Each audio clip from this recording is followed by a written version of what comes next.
జరుగుతున్న debate hot topic స్వాగతం. ప్రస్తుతం మనతో పాటు ఉన్నటువంటి అతిథుల్ని పరిచయం చేస్తాను. నరేష్ తెలంగాణ రాష్ట్ర సమితి నాయకులు ప్రస్తుతం మనతో పాటు లైవ్లో జాయిన్ అవుతున్నారు. కత్తి Venkataswamy Telangana Pradesh Congress committee national coordinator మరి కాసేపట్లో మనతో లైవ్లో జాయిన్ అవుతారు. పాపారావు రాజకీయ విశ్లేషకులు ప్రస్తుతం మనతో పాటు లైవ్లో జాయిన్ అవుతున్నారు. అలాగే అభిషేక్ జగిని భారతీయ జనతా పార్టీ అధికార ప్రతినిధి మరి కాసేపట్లో మనతో పాటు లైవ్లో జాయిన్ అవుతారు. ప్రధానంగా ఈవేళ ఈటెల రాజేందర్ని టార్గెట్ చేస్తున్నారు అన్నటువంటి అంశం, ఆయన మీద వరుస దర్యాప్తుల పర్వం మొన్న ఒకటి పూర్తవడం, ఆ తర్వాత ఈటెల నిన్న ప్రెస్తో మాట్లాడుతూ కేసీఆర్ తలచుకుంటే రాజ్యం తలచుకుంటే ఏం చేయగలదో చూపిస్తున్నారు, ఆయనతో 20 ఏళ్ళు ట్రావెల్ చేసినటువంటి సందర్భంలో నా గురించి తెలియదా అన్నటువంటి ప్రశ్నతో పాటుగా వ్యాపారాలని లేదా పాతకాలపు ఆస్తులని ఇప్పుడు వివాదంగా మలచడం ఎంతవరకు సబబు అన్నటువంటిది ప్రశ్నిస్తూ ఉన్నారు. ఆయన్ని బర్తరఫ్ చేసినటువంటి సందర్భంలో తాజా నిర్ణయం తీసుకోవడానికి నియోజకవర్గానికి బయలుదేరి వెళ్ళారు.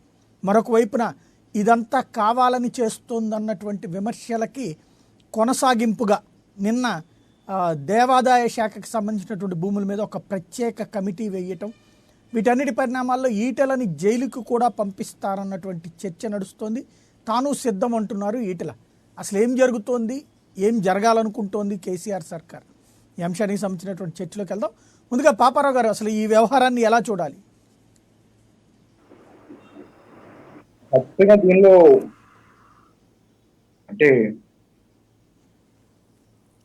ఈటెల గారి తప్పు ఉంటే ఉండొచ్చు. కాకపోతే అది నాకు అర్థమైనంతలో ఏంటంటే, నాకు అవగాహన వచ్చినంత వరకు అక్కడ కూడా ఆ ఊరి సర్పంచ్ ఆమె చెప్పింది ఏంటంటే, మొన్న కూడా ప్రస్తావించినట్టున్నాను, ఏంటంటే వీళ్ళే స్వచ్ఛందంగా భూములు ఇచ్చారు, అప్పుడు తక్కువ ధర ఉన్నప్పుడు ఇచ్చి ఇప్పుడు మరి ధర పెరగంగానే మళ్ళీ అడుగుతున్నారు, ఇది న్యాయం కాదని చెప్పి ఈటెల రాజేందర్ గారి తరఫున, అంటే ఈటెల రాజేందర్ గారు చేసింది అక్కడ తప్పేమీ కాదన్నట్లు ఆమె చెప్పడం సరే. ఇప్పుడు కాకపోతే ఏంటంటే ఒకటి మాత్రం ఖచ్చితం, భారతదేశంలో జరిగే రియల్ ఎస్టేట్ లావాదేవీలు, దీని గురించి ఎందుకు చెబుతున్నానంటే చాలా పెద్ద ఎత్తున డబ్బు ఇన్వాల్వ్ అయి ఉంటుంది రియల్ ఎస్టేట్ లో. అట్లాంటి రియల్ ఎస్టేట్ లావాదేవీల్లో కూడా నోటి మాటతోనూ, కాగితం మీద ఏది రాసుకోకుండా, పని పూర్తవ్వకుండా నోటి మాటతో అనుకుని చేసుకుపోయే ధోరణులు చాలా ఎక్కువ ఉన్నాయి ఇక్కడ. అందుకే లిటిగేషన్ కూడా చాలా పెరుగుద్ది.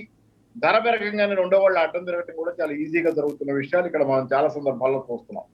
నోటి మాటగా పోయే ఫ్యూడల్ ధోరణి ఒకటి, భరోసా అనే నోటి మాటగా నేను చెప్తే నమ్మో అనేది. కానీ నేను గమనించాను, నేను చాలా సందర్భాల్లో పెట్టుబడిదారీ చట్టాలు ఉన్నటువంటి దేశాల్లో రాసుకునేటప్పుడు ఒక కాంట్రాక్ట్ కానీ అగ్రిమెంట్ కానీ నిర్మోహమాటంగా, నువ్వు చచ్చిపోతే ఏంటి నేను చచ్చిపోతే ఏంటి మధ్యలో, ఇంత నిర్మోహమాటంగా రాసుకోవడానికి వెనకాడనటువంటి పరిస్థితి ఉంటుంది. నిజమే కదా, ఏ మనిషి అయినా ఎప్పుడైనా ఏమైనా కావచ్చు, వెనక్కి పోవచ్చు, లిటిగేషన్ పెట్టచ్చు, చనిపోవచ్చు, ఏదైనా జరగదు. కాబట్టి దేనికి ఆస్కారం లేకుండా, వెసకటానికి ఆస్కారం లేకుండా కాంట్రాక్ట్ చేసుకుంటారు.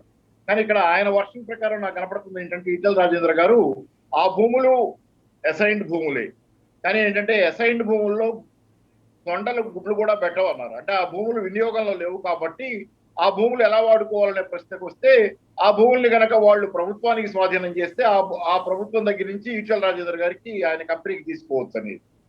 సరే, దానికి ధర చెల్లించడం అనేది ఒక ఇది. ఇక్కడ జరిగింది ఏంటంటే, అది ఇంకా ప్రాసెస్ లో ఉంది అనేది ఆయన చెప్పేది. ఏంటంటే ఇంకా ప్రాసెస్ లో ఏంటంటే ప్రభుత్వం దగ్గర నుంచి ఈయనకి స్వాధీనం కావటం లాంటివో, లేకపోతే వీళ్ళు ప్రభుత్వానికి స్వాధీనం చేయటం, యజమానులుగా ఉన్నవాళ్ళు, ఇది జరుగుతుంది. ఇంకా జరుగుతుండగానే ఇక్కడ అక్కడేదో ఆయన కొంత యాక్టివిటీ కదిలినట్లు అనిపిస్తుంది చూస్తున్న పరిస్థితి చూస్తుంది. అంటే ఏంటంటే నోటి మాటగా భరోసా మీద పోయే తీరు అనేది ఒకటి ఎంత దాకా తీసుకెళ్తుంది అనేది ఇక్కడ స్పష్టంగా కనపడుతుంది. చాలా రియల్ ఎస్టేట్ లావాదేవీల్లో జరుగుతున్న వ్యవహారం ఇది. చాలా సులువుగా ప్రతి విషయాన్ని నిర్మోహమాటంగా కాగితం మీద రాసుకుంటే జరిగే విషయాల్ని జరగనివ్వకుండా ఫ్యూడల్ నోటి మాట వ్యవహారాలుగా పెట్టుకొని తెచ్చుకునే సమస్యల్లో ఇది ఒక సమస్యగా ఈటెల రాజేందర్ గారు నాకు కనపడుతుంది. పైగా ఏంటంటే ఒక మంత్రిగా ఉండే ఆ ప్రాంతానికి ఒక పెటర్నల్ ఫిగర్, అంటే ఆ పెద్ద మనిషిగా ఆ ప్రాంతంలో ఉండటం వల్ల నా మాటకి భరోసా ఉంటుందని ఆయన అనుకుని ఉండొచ్చు. కానీ ఓవరాల్ ఏంటంటే పరిస్థితులు రెండు రకాల వాతావరణాల్లో బతుకుతున్నాం. పైకేమో పెద్దరికం గురించి మాట్లాడతాం, పెద్దరికాన్ని ఆమోదిస్తున్నా ఉంటాం, మన పెద్దరికాన్ని మనం ఫీల్ అవుతాం. రెండో పక్కనేమో డబ్బుకి అపారమైనటువంటి ప్రాధాన్యత ఉన్న సమాజంలో జీవిస్తున్నాం. ఇక్కడ జరిగింది అక్కడే జరిగినా కానీ, కాకపోతే ఈటెల రాజేందర్ గారు తప్పు నాకు కనపడ్డంత వరకు ఏంటి లేకపోవచ్చు.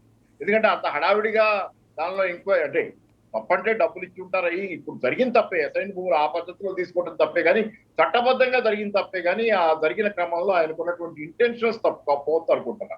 అయితే నేను చెప్పేది ఒకటే, ఇది ఇంత హడావిడిగా ఎవరి మీద ఎంక్వైరీ లేకుండా ఈయన ఒక్కడి మీద పట్టడం కూడా చాలా మంది తెలంగాణ ప్రజల్లో మాత్రం నేను ఖచ్చితంగా చెబుతున్నా కదా, 99% 100 మంది కూడా సందేహాలు ప్రశ్నలు ఉండొచ్చు దీనిలో. కేసీఆర్ గారి మంత్రివర్గంలో కూడా, లేకపోతే కేసీఆర్ గారి ప్రభుత్వంలో ఉన్న వాళ్ళలో కూడా చాలా మందికి ఈ విషయంలో అబ్జెక్షన్స్ ఉండొచ్చు జరుగుతున్న ప్రాసెస్ మీద. కానీ రెండో పక్కన ఏంటంటే కేసీఆర్ గారు ఎందుకు మొదలు పెట్టినా, మంచి పనికే మొదలు పెట్టినా, లేకపోతే ఉద్దేశపూర్వకంగా మొదలు పెట్టినా, ఇది ఎట్లా పోయిందంటే గోరుపుండు ఏదో రాకాస అయిందని ఏదో అంటారు కదా, అట్లాంటిది. లేకపోతే ఏంటంటే తేనె చుట్ట మీద రాయేసినట్లు అయింది. రెండో పక్కన ఏమైంది, రాత్రి రేవంత్ రెడ్డి గారు ఒక ఆ ఛానల్ ఈ ఛానల్లో వచ్చి ఆయన ఆరోపణలు ఆయన మొత్తం బయటికి తీస్తున్నారు. వీళ్ళు ఇక్కడ ఆక్రమించారని ఆయన కొత్తగా. తర్వాత రెండో పక్కన బండి సంజయ్ 77 మంది ఎమ్మెల్యేలు ఎమ్మెల్సీలు భూ కబ్జాల్లో టీఆర్ఎస్ వాళ్ళు ఉన్నారని చెప్పి ఆయన లిస్ట్ తీసి ఇంకా కొత్తగా లిస్టు తవ్వుతున్నామని చెప్పి దీని మీద సిబిఐ ఎంక్వైరీ కావాలన్నారు. ఇదే కనుక చేయి దాటిపోయే పరిస్థితి, కేసీఆర్ గారు చేయి దాటిపోయి ఇది సిబిఐ ఎంక్వైరీ దాకా పోతే ప్రభుత్వం అస్తిత్వానికి మనుగడకి కష్టమైనటువంటి పరిస్థితి వస్తుంది. అంటే ఏంటంటే చిన్నది కొండనాలికి మందేస్తే ఉన్ననాలికి పోయినట్లు అవుద్ది పరిస్థితి ఆఖరికి. కాబట్టి అంటే ఖచ్చితంగా ఇది ఇంతటితో ఆగే వ్యవహారంగా కనపట్టాలి. ఎందుకంటే దీనిలో రాజకీయాల్లో ప్రత్యర్థులు, బలమైన ప్రత్యర్థులు ఉన్నప్పుడు అవకాశాన్ని, సమయాన్ని, సందర్భాన్ని ఎక్స్ప్లాయిట్ చేయడానికి వస్తారు. కాబట్టి చాలా దూరం పోవచ్చు. పైగా ఈటల రాజేందర్ గారు కూడా 1-2 రోజుల్లో నిన్న చెప్పిన దాని ప్రకారం ఏం చేయాలి, కార్యక్రమం ఏదో జరగబోతుంది అన్నట్టు చెబుతున్నారు. కాబట్టి something is going to happen. Telangana మాత్రం నిన్నటి తెలంగాణ అంటే ఈటల రాజేందర్ గారి మీద ఆరోపణలు రాకముందు, దాని మీద ఎంక్వైరీ జరగకముందు, ఆయన బర్తరఫ్ కాకముందు ఉన్న తెలంగాణ రాజకీయ వాతావరణం ముందు రోజుల్లో ఉండదు అనేది మాత్రం ఖచ్చితంగా అర్థమవుతుంది. ఏదో ఒక రకమైన మార్పు ఖచ్చితంగా వస్తుంది. ప్రభుత్వం అస్థిరపడ్డ ఆశ్చర్యం లేని పరిస్థితి ఉన్నటువంటి పరిస్థితి మాత్రం ఉంది వాస్తవానికి. రైట్. అంటే ఈవేళ కేసీఆర్ పర్టికులర్గా ఇప్పుడు ఇంతకుముందు కొండా విశ్వేశ్వర రెడ్డి మన మల్లారెడ్డి, లేకపోతే కనుక అనేక మంది టీఆర్ఎస్ నాయకుల మీద వచ్చినటువంటి ఆరోపణల మీద పట్టించుకోకుండా పర్టికులర్గా ఇవాళ ఈటెలని వెంట పడటం అనేటువంటిది, ఈటెలు అంత దుర్మార్గాలు చేస్తున్నారు కాబట్టి వాళ్ళందరికంటే దుర్మార్గుడు అన్నటువంటి కోణంలో చేసినట్టు అంటారా, లేకపోతే ఈటెలని బయటికి పంపించడం కోసం తన పవర్ని వాడారంటారా? ఈటెల గారు కూడా కొంత డిసెంట్ స్వరం, అంటే కొంత భిన్నమైన స్వరాన్ని వినిపిస్తున్నాం. తెలంగాణ గులాబీ జెండాకి మేమే వారసులం అట్లాంటివి ఉన్నాయి. అంటే ఆయన ఏదో కొంచెం ఆయనకు ప్రణాళిక ఏదో ఉండి ఉంటారు దానిలో అని దాన్ని కేసీఆర్ గారు పసిగట్టి ఉండొచ్చు. ఆ క్రమంలో ఏంటంటే దాన్ని డైరెక్ట్ గా ఆరోపణలు వ్యక్తం చేస్తే బాగుంటుంది కదా. కేసీఆర్ గారు కూడా ఏంటంటే నాకు అర్థమైనంతలో ఇదంతా ఒకవేళ కనుక విశ్వాసగా జరుగుతున్న వ్యవహారం ఏంటంటే కనుక నిజాయితీగా కాకుండా డైరెక్ట్ గా కేసీఆర్ గారు ఇదే మాటలు నువ్వు మాట్లాడుతుంది మంత్రివర్గంలో ఉండని డైరెక్ట్ గా బర్తరఫ్ తీసేయటం లాంటివి చేసుకుంటూ పోయేటట్లయితే ఇంత ప్రాబ్లం టీఆర్ఎస్ కి వచ్చేది కాదని నేను ఖచ్చితంగా అనుకుంటున్నాను. రైట్. నరేష్ గారు ఏమంటారు? ఇప్పుడు సాయి గారు గుడ్ మార్నింగ్ అండి. ప్యానల్ ఉన్న పెద్దలందరికీ నమస్కారాలు. ముందుగా ఈరోజు 5 మున్సిపాలిటీలో గెలిచినటువంటి 2 కార్పొరేషన్ గెలిచినటువంటి కార్పొరేటర్ల కౌన్సిలర్ అందరికి కూడా కంగ్రాచులేషన్స్ అండి, అందరికీ కూడా. ఆ తర్వాత సాయి గారు ఇక్కడ ఈటల రాజేందర్ గారిది జరుగుతున్నటువంటి క్రమంలో ఈటల రాజేందర్ గారు చెప్పాల్సిన విషయాలు చెప్పకుండా ఎంతసేపటికి అతను ఒక తెలంగాణ ఎజిటేటర్స్ ఉద్యమకారుల మీద ఏదో జరిగినట్టుగా, లేకపోతే బీసీల మీద ఏదో జరిగినట్టుగా దాన్ని క్రియేట్ చేయడము సమంజసం కాదు. తన మీద వచ్చిన ఆరోపణల్ని రుజువు చేసుకోవాల్సిన అవసరం మాజీ మంత్రి వర్గ రైజ్ ఇట్లాంటి దాని మీద ఉంటుంది. అంతేగాని ఎప్పుడు కూడా దాన్ని లేకపోతే బీసీలు గానో లేదా ఉద్యమకారులు గానో చిత్రీకరించడం మాత్రము సమంజసం కాదనే ఒక భావనని మా మీద. ఎందుకంటున్నామంటే తన మీద ఉన్నటువంటి వ్యాపార సంబంధం లావాదేవీలు కానివ్వండి, లేకపోతే ఆ భూములకు సంబంధించిన భూకబ్జా వ్యవహారాలు కానివ్వండి, ఏదైనా ఉన్నట్లయితే వాటిని ఏ రకంగా సరిదిద్దుకోవాల్సిన అవసరము ఈటల రాజేందర్ గారి మీద ఉంటుంది. ఆ సర్వే నెంబర్ల మీద ఏముంటుంది, లేదా దేవరాంజాల మీద కమిటీ వేయడం జరిగింది. ఆ కమిటీతో ఏమి రిపోర్ట్ వస్తుంది, ఏం జరగబోతుంది, ముఖ్యమంత్రి గారికి తన క్యాబినెట్ మీద పూర్తి హక్కులు ఉంటాయి కాబట్టి ఎవరు ఉంచాలి, ఏ రకమైన వారిని క్యాబినెట్ తీసుకోవాల్సినటువంటి హక్కులు కూడా ముఖ్యమంత్రి గారికి ఉంటాయి కాబట్టి వారి నిర్ణయానుసారం పోతా ఉంది. ఈరోజు నిన్న ప్రెస్ మీట్ పెట్టి చెప్పడం జరిగింది. ముఖ్యమంత్రి గారి దగ్గర మా గురువుగా భావించాను, నేను 20 సంవత్సరాలు చేశాను. మంచిదే, 20 సంవత్సరాలు కూడా మిమ్మల్ని కూడా చాలా అవకాశాలు ఇచ్చారు. 6 సార్లు ఎమ్మెల్యే అవకాశం ఇచ్చారు, మంత్రిగా అవకాశం ఇచ్చారు, అపోజిషన్ లీడర్గా అవకాశం ఇచ్చారు.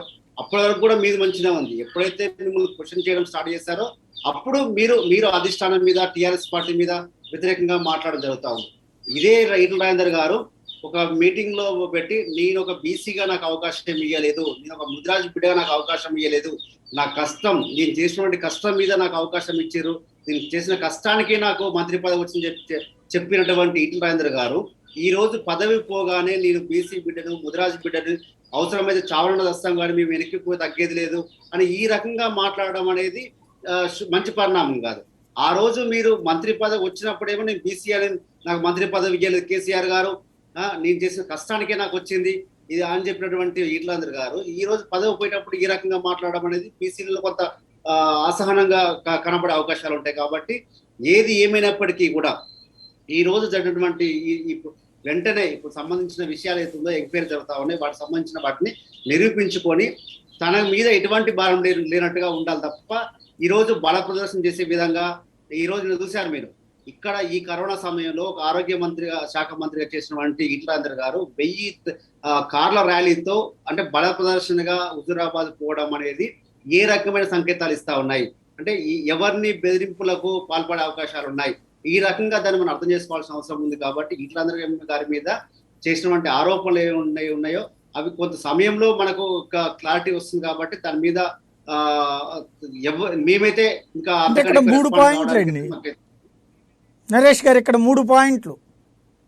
ఇక్కడ నెంబర్ 1 పాయింట్ ఏంటంటే ఆయన నిన్న వెళ్ళింది జనాలందరినీ నడిపించుకుని తీసుకుపోలేదు, ఆయన వెళ్తా ఉంటే వెనకాల వెళ్ళారు, ఆయన కాన్వాయ్ పెట్టుకోలే.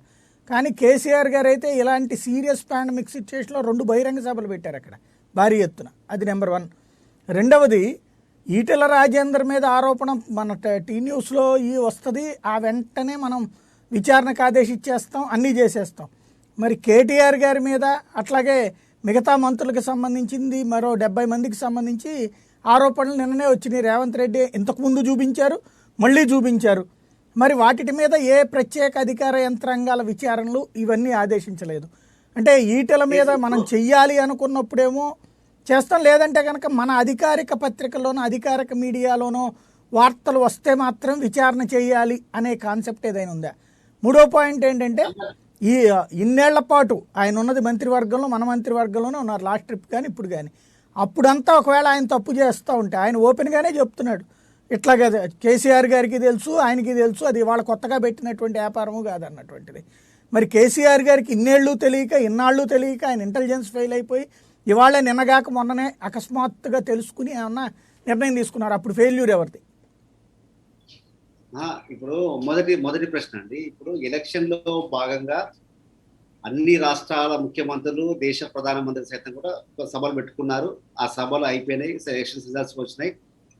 అది ఎలక్షన్ లో భాగంగా జరిగిన విభాగం. ఓకే, నెక్స్ట్ విషయాలు.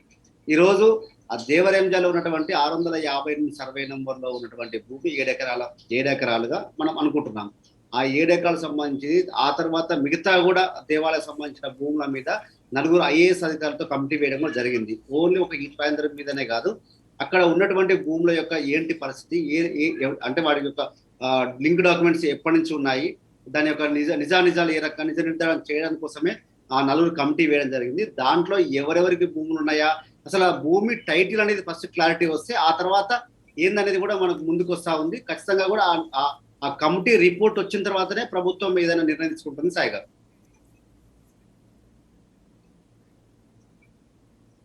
రైట్. కత్తి వెంకటస్వామి గారు కూడా మనతో పాటు జాయిన్ అయ్యారు. వెంకటస్వామి గారు ఏమంటారు? నమస్కారం, బాగున్నారా? అందరికి నమస్కారం. బాగున్నాను సార్. అందరికి నమస్కారం. వినబడుతుందా?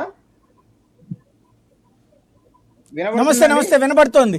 ఏమంటారు ఈవేళ కేసీఆర్ గారి నిర్ణయం అవినీతిని నిరోధించడానికి, ఈటెల చేస్తున్న తప్పులని అడ్డుకోవడానికి అని మీకు అనిపిస్తోందా? అది ఆ క్వశ్చన్ అడుక్కోవడం, మనం మాట్లాడుకోవడం హాస్యాస్పదంగా ఉంది. ఒకవేళ అంత నీతి మంతులు అంటే ఇప్పటిదాకా వచ్చినటువంటి అనేక ఆరోపణలు, ఈయన అంటే నాట్ ఓన్లీ ఈయన మీద వచ్చిన ఆరోపణలు ఇలా మనం ఏదో కన్సిడరేషన్ తీసుకున్నాము అని. అసలు మీకు గుర్తుందే, రాజయ్య గారికి బర్తరఫ్ చేసిన రోజు ఇదే ఏదో ఆరోపణలు ఉన్నాయి, ఆయన మీద అవినీతి ఆరోపణల కారణంగానే బర్తరఫ్ చేస్తున్నామని ఆ చిదంబర రహస్యాన్ని ఇప్పటి వరకు ఇప్పలేదు. అది మనం ఒకసారి రికాల్ చేసుకోవాలి. అంటే కేసీఆర్ గారు తన ఇష్టారాజ్యంగా వ్యవహరిస్తారు అనే దానికి అదొక బిగినింగ్, అంటే అధికారంకి వచ్చిన తర్వాత అదొక బిగినింగ్ పాయింట్ అయితే ఇది ఒక ఎండింగ్ పాయింట్ నా ఉద్దేశంలో. సో ఈ ఎండింగ్ పాయింట్ తోటి నా ఉద్దేశంలో ఈయనకు సంబంధించినటువంటి చాలా తలుపులు మూసుకపోయి రాజకీయంగా చాలా చాలా ఇబ్బందులు వచ్చి తప్పనిసరిగా ప్రజలకు కూడా కొంత క్లారిటీ వచ్చే అవకాశం పాపారావు గారికి ఉన్నట్టుగా అసలు దీంట్లో తోగుతా ఉంటే అసలు తోగుతారా కరెక్ట్ గా, కేవలము ఆ చిన్న గూడు ఏది అచ్చంపేట అక్కింపేట దోవడం కోసము దాన్ని అడ్డంగా పెట్టుకొని మరి వాళ్ళ ప్రైమ్ లీడర్ అయినటువంటి మన టిఆర్ఎస్ నేత ఈటెల రాజేందర్ గారిని డిఫేమ్ చేసి వ్యక్తిగతంగా మరి ఆయన ఏం లబ్ధి పొందాలనుకుంటున్నా మాకు తెలియదు, కానీ అది వాళ్ళు చేసుకుంటున్నటువంటి తప్పిదం నేను అనుకుంటున్నా. కేసీఆర్ వ్యక్తిగతంగా ఏదో మనసులో పెట్టుకొని ఇదంతా చేస్తున్నట్టుగా నేను భావిస్తున్నా. దీని వెనుక కొంత అభిషేక్ గారు లోతైనటువంటి అది విషయాలు ఉన్నాయండి. కేవలం ఈ 100 ఎకరాల భూమి అని నేను అనుకోవటం లేదు, అది అసైన్డ్ భూమి అని నేను అనుకోవటం లేదు. దీనికి చాలా పెద్ద కారణము కేసీఆర్ ఇంటికి సంబంధించి కేసీఆర్ సంబంధించినటువంటి ఇంటర్నల్ ఆస్తి పాస్తులకు సంబంధించి రాజేందర్ గారికి ఏ టు జెడ్ తెలుసు. ఆయన బినామీలు ఎవరు, ఆయన తాబేదారులు ఎవరు, మొత్తం వివరాలు రాజేందర్ కు తెలుసు. Rajender and company and KCR and company మధ్యన వ్యవహారం ఇది. రాష్ట్ర ప్రజలకు మభ్యపెట్టి రాష్ట్ర ప్రజలను దోపిడీ చేస్తున్న విధానాన్ని పక్కన పట్టించి వాళ్ళు రాజకీయంగా ఏదో విషయాలను తీసుకొచ్చేసి రాజకీయంగా పులిమి మొత్తం విషయాలు బయటికి రాకుండా ఇలా మొత్తం మెడికల్ మాఫియా నడుస్తుంది తెలంగాణ రాష్ట్రంలో. ఆ తెలంగాణ రాష్ట్రం కాదు, దేశం మొత్తం మీద అటు మోడీ గాని ఇటు ఈయన గాని దేశాన్ని రాష్ట్రాన్ని గాలికి వదిలేసి తమ రాజకీయాలు చేసుకునే నీచమైనటువంటి స్థితికి దిగజారినటువంటి కేసీఆర్ ఇక ఆయనకి ఏ మాటలలో చెప్పాలనో, ఆయన ఎందుకు ఇంత అంటే అన్యాయంగా చాలా ఏమంటారు అమానుషంగా వ్యవహరిస్తున్నాడు రాష్ట్ర ప్రజల పట్ల కానీ లేకపోతే ఆయన బాధ్యతల పట్ల కానీ, అంత టోటల్ రాజకీయమేనా అంటే అసలు రాజకీయం తప్ప ఇంకోటి ఉండదా? అది ఇయ్యాల రాజకీయం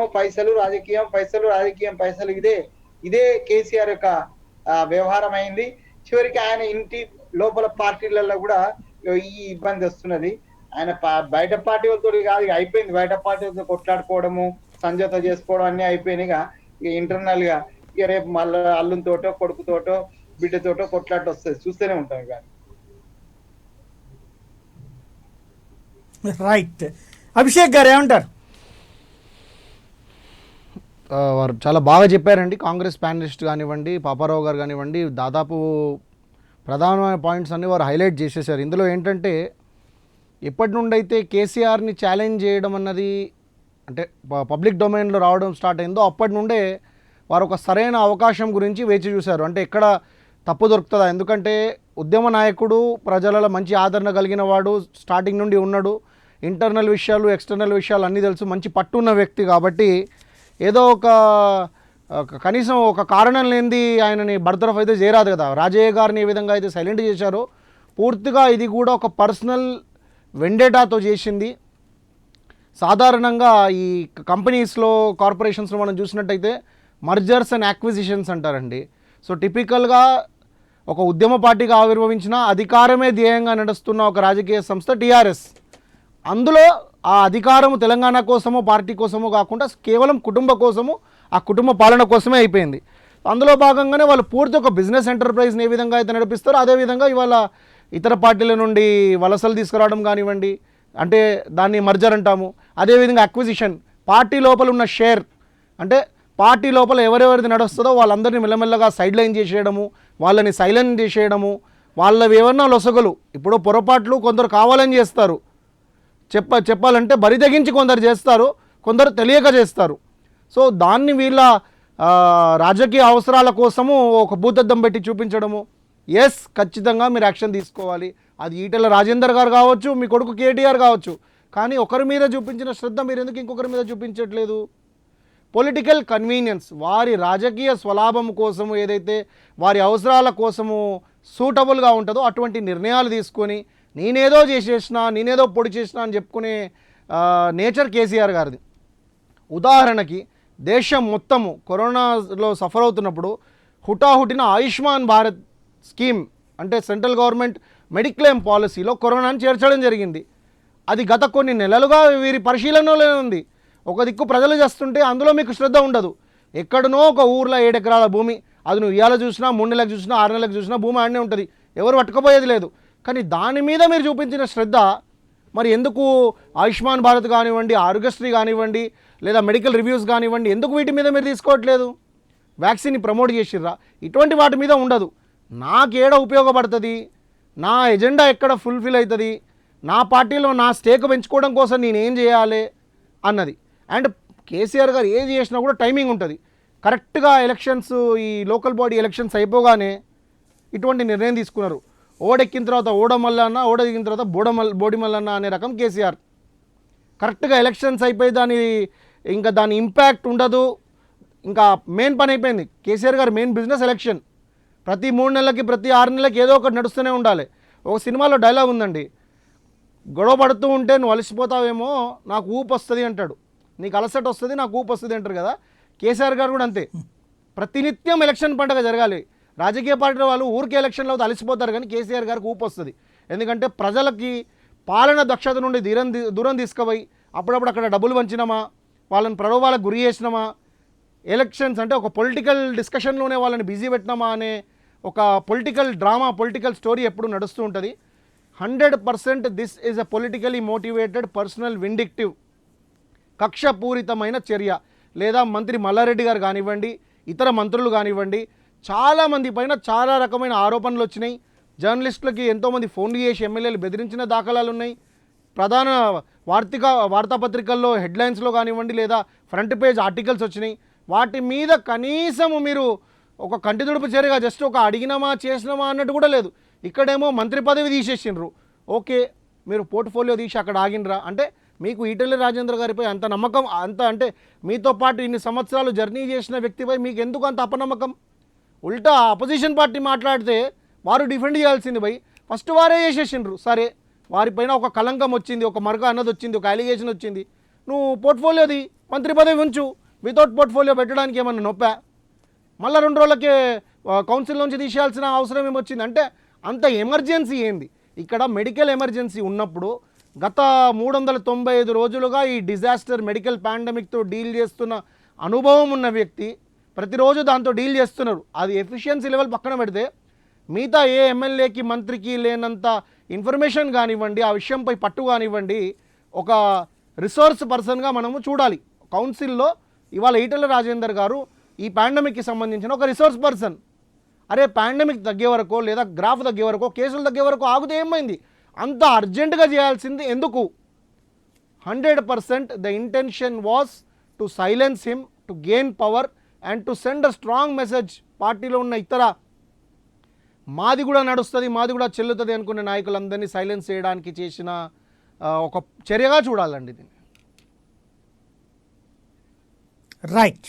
పాపారావు గారు, ఈవేళ ఈటెల రాజేందర్ వ్యవహారంలో అంటే పర్టికులర్గా కేసీఆర్ ఈ టైంలో చేయడం అనేటువంటిది కరోనా నుంచి డైవర్షన్ గేమ్ అనే, లేకపోతే కనుక ఇప్పుడు వాళ్ళిద్దరూ చెప్తున్నటువంటి విధంగా ఇంటర్నల్గా ఏదన్నా ఇష్యూస్ ఉండి భవిష్యత్తులో ఇంకెవరు ధిక్కరణ లేదంటే కనుక కొంచెం అసంతృప్తి వ్యక్తం చేసిన తీవ్ర పరిణామాలు ఎదురవుతాయని హెచ్చరించడమా? ఒకటి, కరోనా సందర్భాన్ని అందరూ అవకాశంగానే తీసుకుంటున్నారు. ప్రైవేటీకరణ దగ్గర నుంచి ప్రధానికి ఇది ఒక సందర్భం అని అవకాశం అని చెప్పి అనుకుంటున్నారు. ఎందుకంటే జనాలు 10 మంది గుమిగూడేతో అవకాశాలు లేవు కదా, అదొకటి కూడా ఉంది. ఓవరాల్ గా సందర్భం అదే అవకాశాన్ని. తర్వాత రెండోది ఏంటంటే, ఒకటి దుబ్బాక ఎన్నిక జిహెచ్ఎంసీ పరాజయం తర్వాత బాగా డిమోరలైజ్ అయిపోయింది అనుకుంటున్నటువంటి వాతావరణంలో ఒక రాజకీయ మార్పు జరుగుతుంది అనేది టిఆర్ఎస్ లో కేటీఆర్ గారు ముఖ్యమంత్రి కావాల్సింది ఆగిందనేది ఒక అంచనాగా ఉంది. బయట ప్రజల్లో ఉన్న ఇది ఏంటంటే చాలా మందిలో కేటీఆర్ గారు ముఖ్యమంత్రి కావటం ఆగిపోయిందని, ఆ తర్వాత కాలంలో సరే అప్పుడు కేటీ ఇట్లాంటి మాటలు మాట్లాడొద్దని కేసీఆర్ గారు వార్నింగ్ కూడా ఇచ్చారు పార్టీలో. నేనే ముఖ్యమంత్రిని ఇంకా రాబోయే కాలం ఇంతకాలం అని చెప్పి కూడా చెప్పారు. ఏదేమైనా ఆ తర్వాత కాలంలో ఏంటంటే ఎమ్మెల్సీ ఎన్నికల్లో ఘన విజయం, ఎట్లా అయినా కానీ ఘన విజయం అది ఖచ్చితంగా. అది ఆ తర్వాత ఇప్పుడు నాగార్జున సాగర్ లో ఏ బీజేపీ అయితే దుబ్బాకలో టిఆర్ఎస్ ని సవాల్ చేసి పోటాపోటీగా ఉంటానని చెప్పిన బీజేపీ చతికిల పట్టం, టిఆర్ఎస్ ఘన విజయం సాధించుకునేది. కాబట్టి ఈ కారణాలన్నింటి దృష్ట్యా మళ్ళీ మొరేల్ పుంజుకొని వాతావరణం అనుకూలించిన కారణం చేత మళ్ళీ తనకి సంబంధించినంత వరకు కేటీఆర్ గారిని ఏమైనా ముఖ్యమంత్రి చేస్తారనేది, దానికి ఈటెల గారితో కొంచెం సీనియర్ మంత్రిగా కొంత ఇబ్బంది ఉంటుందనేది ఫీల్ అవుతున్నారనేది మామూలుగా బయట ఉన్నటువంటి చలామణిలో అక్కడక్కడ గాసిప్ రూపంలో ఉన్నటువంటి మాటలు.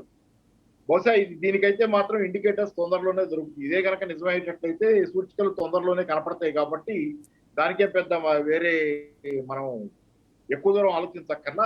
అందుకని ఏంటంటే ఈటెల గారు కొంచెం ఇబ్బందికరంగా ఉన్నారు ఈ విషయంలో అనే ఫీలింగ్ ఒకటి ఉందనేది అధికార బదలాయింపుకి, వేరే ఆయనకి తండ్రి నుంచి కొడుకు అనేది ఒకటి ఓవరాల్ గా ఉన్నటువంటి అంచనా. దానికి కోవిడ్ కాలం కూడా కొంత వాళ్ళు బోడీగార్డ్ చేస్తుంది కూడా అదే కదా. బోడీగార్డ్ చేస్తుంది కూడా ఏంటంటే కోవిడ్ కాలంలో నలుగురు గుమ్మగోళ్ళు లేదు కాబట్టి రైతు బిల్లులు తెచ్చారు, ప్రైవేటీకరణ. సరే ఇదంతా జరుగుతుంది రాజకీయాల్లో, ప్రతి సందర్భాన్ని ఒక అవకాశంగా తీసుకోవటం.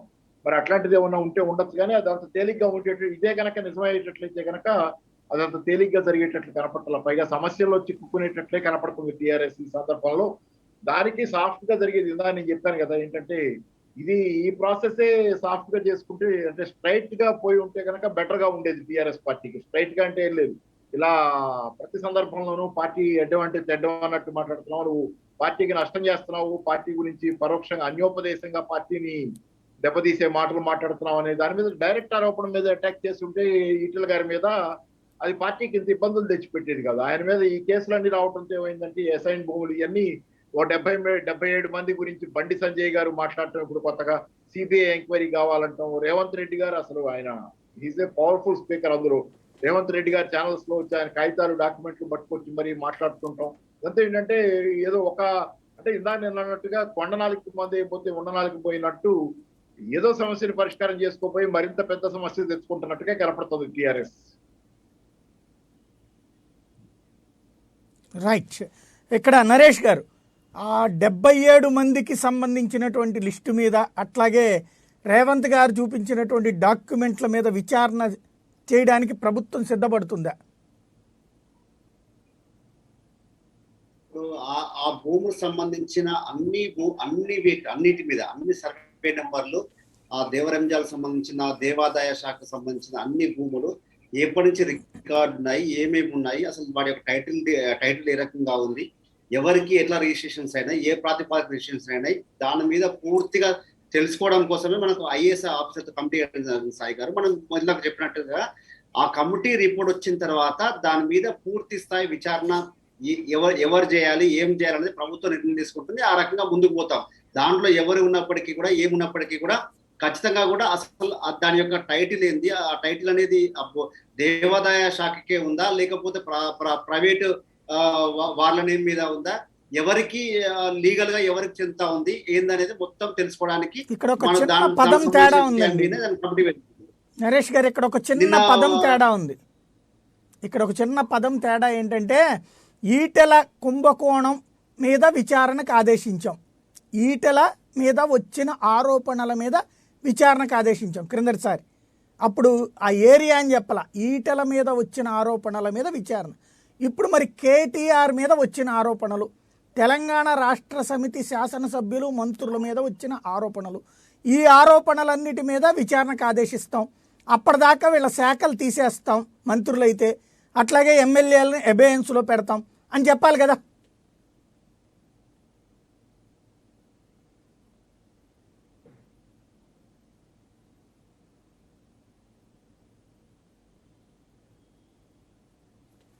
నరేష్ గారు,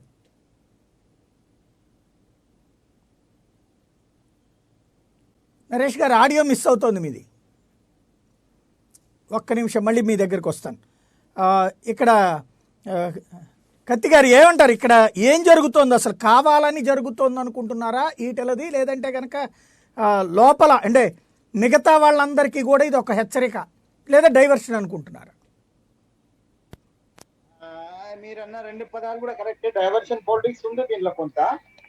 పాపారావు గారు అన్నట్టుగా కొంత డైవర్షన్ పాలిటిక్స్ ఉంది మీరు అన్నట్టుగా. యాక్చువల్లీ బాయ్ సాబ్ మీరే కొద్దిగా ఎక్కడో మిస్ అవుతున్నారు. యాక్చువల్లీ మీ యాంగిల్ కొంత డిఫరెంట్ ఉంటది అనాలిసిస్ లో.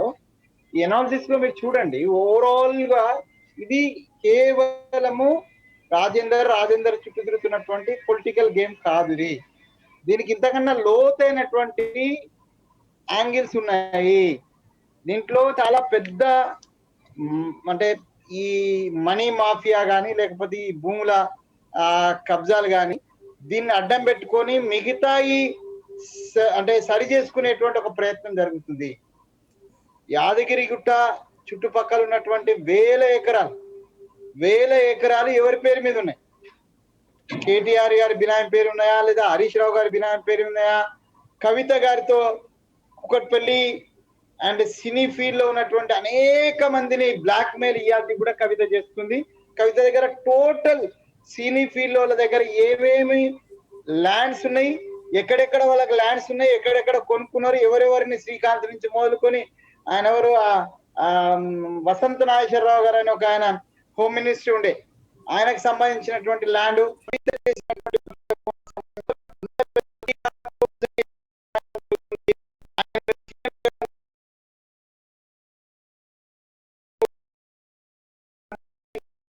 ఇది హంబక్ సార్. ఒకవేళ కేసీఆర్ గనక కేటీఆర్ ను సీఎం చేయాలని మనసులో అనుకుంటే రేపు పొద్దుడికి చేస్తాడు సార్. నేను కేసీఆర్ కు సహచరుడిగా తిరిగిన, నేను యుద్ధ వ్యూహాలు రచించినోడిని. ఆయన పడుకున్న రోజు నేను నిద్ర లేపిన వాళ్ళ నేను ఒక్కడిని, రాజేంద్రన్ ఒకడు, లేకపోతే స్వామి గౌడ్ ఒకడు.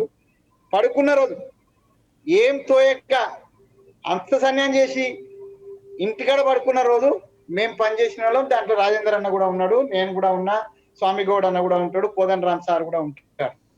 అయితే ఈ టైంలో సంపూర్ణ అధికారం చేతులు ఉన్నటువంటి సమయంలో కేటీఆర్ ను సీఎం చేయడం కోసము రాజేందర్ ఏదో నరుక్కుంటూ వస్తున్నాడు, ఆయన ఏదో అబ్జెక్ట్ చేసి సీఎం కాకుండా ఆపుతాడు అనేది ఉట్టి శుద్ధ అబద్ధం.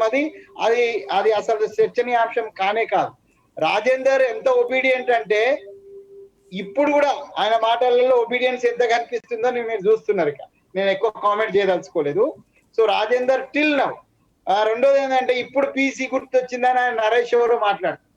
బీసీ అనేటువంటి పదము ఏనాడు రాజేందర్ తీసుకోలేదు, ఇవాళ కూడా ఆయన ఏం తీసుకోవట్లేదు బీసీ పదం అనేటువంటి విషయం. మేము కూడా ఆయన బీసీ కాబట్టి ఆయన మీద విచారణ జరగొద్దని కూడా నేను కానీ ఇంకెవరు కానీ అడుగుతలేదు. అందరి మీద విచారణ జరగాలనేటువంటిది అందరి అభిప్రాయము. మీలాంటి జర్నలిస్టులు చాలా స్పష్టంగా పాపన చెప్తూనే ఉన్నాడు, చాలా స్పష్టంగా నీ అధికారం స్టార్ట్ అయిన ఇప్పటి వరకు ఈ చిదంబరం రహస్యం ఎందుకు చెప్పలేదు? రాజయ్య గారి మీద వచ్చిన ఆరోపణలలో ఎందువల్ల ఆయనను బర్తరఫ్, ఒక మంత్రిని బర్తరఫ్ చేసి 7 ఏళ్ల కాలంగా కారణం చెప్పకున్నా కూడా ఈ రాష్ట్ర ప్రజలు కామ్గానే ఉంటారు, ఈ రాష్ట్ర ప్రతిపక్షం కామ్గానే ఉంటది, ఇక్కడ ఉన్నటువంటి మీడియా ఎప్పుడప్పుడు అడిగి సపరేట్గానే ఉంటది. ఇంతకన్నా దారుణమైన అన్యాయం ఏముంటది? సో కాబట్టి ఈ అన్నిటికి మించి ఏదో చాలా పెద్ద అది ఉన్నది. దీంట్లో బీజేపీ వాళ్ళకు కూడా కొంత అవగాహన ఉన్నది, ఎక్కడో కొట్టుకునేటువంటి పరిస్థితి ఉంది. సో జరగనియండి.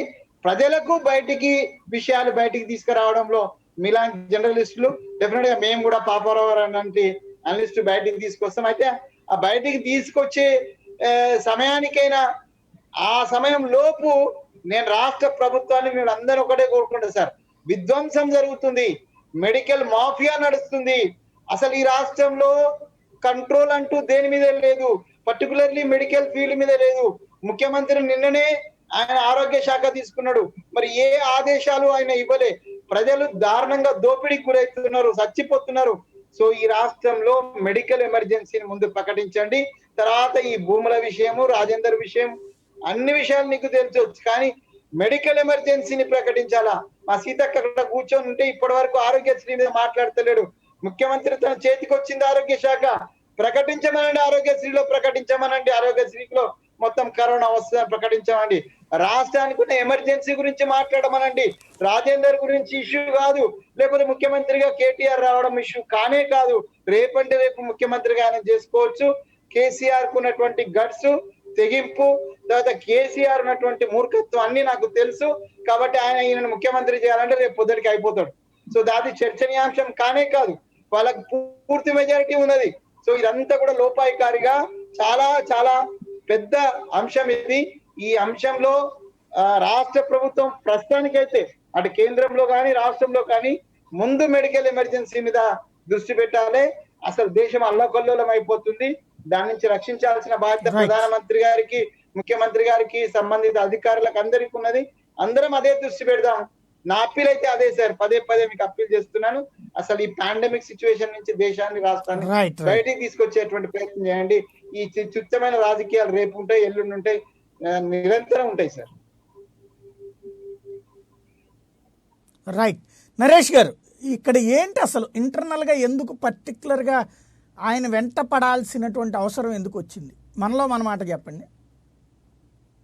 కొంతమంది ఇప్పుడు వెంకటస్వామి అన్న చెప్పినట్టుగా కేసీఆర్ గారికి అతి దగ్గరలో మెసిలిన వ్యక్తుల్లో వెంకటస్వామి ఒకరు. కాబట్టి అతనికి కేసీఆర్ గారి గురించి పూర్తిగా తెలుసు. ఒకవేళ కేటీఆర్ గారు ముఖ్యమంత్రి చేయాలి, లేకపోతే పార్టీలో అతన్ని పక్కన పెట్టాలి, లేకపోతే పార్టీ నుంచి అతన్ని పక్కన పెడితేనే రాజకీయంగా మనం ఎదగలుగుతామని కేసీఆర్ గారికి ఉద్దేశం లేదు. కాబట్టి ఒకటి, ఎందుకంటే పూర్తి స్థాయి మెజార్టీ ఉంది, మనకు సమయం ఉంది, ఇంకా 3 సంవత్సరాల సమయం ఉంది. కాబట్టి ఇక్కడ ఏమంటే ఒక రకంగా అంటే ఒక కార్యకర్తగా, ఒక పార్టీ నాయకుడిగా ఒక అనుమానం ఏంటంటే మిగతా ప్రతిపక్ష పార్టీలతో కొంత అవగాహనతోని ఈటల రాజేందర్ గారు మా టిఆర్ఎస్ పార్టీ మీద లేదా టిఆర్ఎస్ పార్టీ నాయకుల మీద కొంత అభాండాలు వేసినట్టుగా మనకు కనబడుతుంది తప్ప ఇక్కడ టిఆర్ఎస్ పార్టీ వ్యక్తిగతంగా అతను టార్గెట్ చేసి లేకపోతే అతన్ని ఏదో. నరేష్ గారు ఇక్కడ ఒక్క మాట డైవర్ట్ కాకుండా ఒక్క మాట నరేష్ గారు డైవర్ట్ కాకుండా ఇక్కడ, ఎందుకంటే పబ్లిక్కి మనం డైవర్ట్ చేయొచ్చు, ప్లానింగ్, ఈ రెండిట్లలో ఒకటి ఉంటుంది. ఇక్కడ పాయింట్ ఏంటంటే ఈటెల ఏదో రేవంత్ రెడ్డి, కొండా విశ్వేశ్వరరెడ్డి లాంటి వాళ్ళని ఎండబెట్టుకుని వెళ్తే ఏదో అర్జెంటుగా రాష్ట్రం మారిపోద్ది, తెలంగాణలో కొత్త ప్రభుత్వం ఏర్పడిపోద్ది అనేది వెర్రితనం, అది అమాయకత్వం కూడా. దానికి ఇప్పటికిప్పుడు అర్జెంటుగా ఈటెల రాజేందర్ని పక్కన పెడతారు అంటే సరే, అది నమ్మేవాళ్ళు ఎవరైనా ఉంటే నా దృష్టిలో అయితే నేను అట్లా అనుకోవట్లేదు, అంత పెద్ద అద్భుతమైనటువంటి మార్పులు చేస్తారని. కానీ ఇక్కడ జరిగింది పర్టికులర్గా ఇప్పుడు నిజంగా ఆయన నిజాయితీ పరుడు, చిత్తశుద్ధితో చేస్తున్నాడు, అవినీతి సహించడు, ఇట్లాంటి పదాలు అయితే వాళ్ళ ఆసుపత్రి వాళ్ళు దోచుకుంటున్న దాన్ని వెంటనే తీసుకెళ్ళి బొక్కలో దోయమని చెప్పగలిగాడు. కేసీఆర్ లాంటి దమ్మున్న నాయకుడే ఆ పని చేయలేకపోతే ఇంకా దేశంలో ఎవడు చేయగలుగుతాడు? మెడీ మాఫియాని కంట్రోల్ చేయడం చేత కాకపోతే ఆయనే వదిలేస్తున్నాడు. కాబట్టి ఆ నీతి నిజాయితీ లాంటి పదాలు వదిలేద్దాం. పర్టికులర్గా ఈటెలనే వెంటాడటం అంటే సంథింగ్ ఏదో ఉంది. ఇప్పుడు వెంకటస్వామి గారు చెప్పినట్టు లోపల ఏదన్నా జరుగుతూ ఉందా, లేదా ఏదన్నా హాషప్ అవడానికి, లేదా డైవర్షన్? సాయి గారు ఒకటే, అంటే మాకైతే మరి తెలిసినంత వరకు కూడా పార్టీలో కానివ్వండి, పార్టీ అంతర్గత విషయాల్లో కానివ్వండి, లోపల జరిగేది ఏం లేదు, లేదా కావాలని చేసింది ఏం లేదు. జరుగుతున్న క్రమంలో వారు స్పందించిన తీరు నిన్న చూశారు. వీళ్ళందరూ కానీ ఎంత చెప్పారు, ఎక్కడా కూడా కావాలని చేసినట్టుగా లేకపోతే అది చేసినట్టుగా భావించట్లేదు. కానీ నా తోలికి వస్తే మాత్రము నేను భయపడడం కాదని మాత్రమే అంటున్నారు తప్ప జనాలైతే కావాలనినే చేస్తున్నారన్న భావన ఉందండి. మీరు అవునన్నా కాదన్నా ఒక్క మాట నిజం. ఇప్పుడు మీడియా ఒకప్పుడు తెలంగాణ ఉద్యమం టైంలో ఎలాంటి వ్యవహారం ఉందో ఇవాళ వ్యవహారం కంప్లీట్ భిన్నంగా ఉంది. అప్పుడు ప్రభుత్వం చేతిలో లేదు మీడియా, అప్పుడు మనకి చేతిలో ఉంది, మనకి ఫేవర్గా చేసింది, డెమోక్రటిక్గా చేసింది. ఇవాళ డెమోక్రసీ చచ్చిపోయింది, అక్కడ కేవలం వ్యక్తిస్వామ్య పాలనే నడుస్తోంది. సరే, అది మంచా చెడు అనేటువంటిది జనానికి వదిలేద్దాం. నేననే పాయింట్ ఏంటంటే మల్లారెడ్డి గారి మీద ఆరోపణ వచ్చింది, మనం ఏం చేయలే. లేదు, కేటీఆర్ గారి మీద ఆరోపణ ఉంది, మనం ఏం చేయలే. సరే, ఆరోపణలు చేస్తూ ఉంటారులే ప్రతిపక్ష నాయకులు అనేది విమర్శించవచ్చు, తప్పులేదు. ఇవాళ అసలు దీన్ని ఏ ప్రతిపక్షం వాళ్ళు ఆరోపణ చేయలే ఈటెల మీద. సాధారణంగా ప్రతిపక్షం వాళ్ళు ఆరోపణ చేస్తే వాళ్ళని ఛాలెంజ్ చేయడం కోసం కేసీఆర్ గతంలో రాజీనామాలు చేసినటువంటి తెగింపు ఉన్న వ్యక్తి. ఇవాళ అట్లా ఎవరూ చేయలే. చెయ్యకుండా పర్టికులర్గా మన మీడియాలో రాయడం, సాయంత్రానికల్లా యాక్షన్, రెండో రోజుకల్లా పదవి తీసేయడం, సాయంత్రానికల్లా పోర్ట్ఫోలియో తీసేయడం, ఆ తర్వాత శాంతం ఇంటికి పంపించడం. ఇంత కసి కట్టాల్సింది ఇందాక వెంకటస్వామి గారు చెప్పినట్టు కేటీఆర్ వచ్చినా కూడా ఆయన శుభ్రంగా విధేయతే ప్రకటిస్తాడు. ఆయన ఏమి వ్యతిరేకేం కాదు, దుర్మార్గంగా అడ్డుపడేటువంటి రకమేం కాదు. ఎందుకు అంత వెంటాడాల్సి వస్తుంది? ఇప్పుడు ఎవరైనా సమాధానం చెప్పుకోవాల్సిన అవసరం ఉంటుంది అండి. ఇప్పుడు తన మీద ఆరోపణ వచ్చినప్పుడు నిన్న రేవంత్ రెడ్డి గారు ఒక ప్రైవేట్ ఛానల్లో వచ్చి చూపించడం జరిగింది. సమాధానాలు కేటీఆర్ గారు చెప్పారా సార్? మల్లారెడ్డి గారు చెప్పారా సార్? మల్లారెడ్డి ఎవరు చెప్పారు సమాధానాలు? మా మీద తీవ్రంగా ఖండించుతున్నాం అంటారు. మల్లారెడ్డి గారు వచ్చి నా పేరు మీద 1 ఎకరా ఉంటే నేను దేనికైనా సిద్ధం అని చెప్పడం జరిగింది. అంటే ఇప్పుడు ఆరోపణలు వచ్చినాక తర్వాత సమాధానం చెప్పుకోవాల్సిన అవసరం ఉంటుంది. ఏం చేయాలంటే దాని మీద ఎవరికి ఏమున్నాయి అంటే రైతులు స్పష్టంగా వాళ్ళ మీద ఇచ్చిన తర్వాత ఆ క్యాబినెట్ కూర్పు అనేది పూర్తి స్థాయిలో ఆయన కూడా సమాధానం చెప్పారు కదా. వీటిలో ఏమైనా దాక్కున్నారే అండి? బయటకు వచ్చి సమాధానం స్పష్టంగా చెప్పారు. ముఖ్యమంత్రి గారికి తెలియదు 20 ఏళ్ళ నుండి ఆయన వ్యాపారం చేసుకుంటున్నప్పుడు వీటిలో ఆయన సన్నిహిత సహచరుడు అయినప్పుడు వీటిలో ఏం సంపాదిస్తున్నారు, ఎట్లా సంపాదిస్తున్నారు ముఖ్యమంత్రి గారికి తెలియకుండా ఉంటుందా? అయితే ఇప్పుడు అక్కడ జరిగిన ఆరోపణలు చేసినప్పుడు నిన్న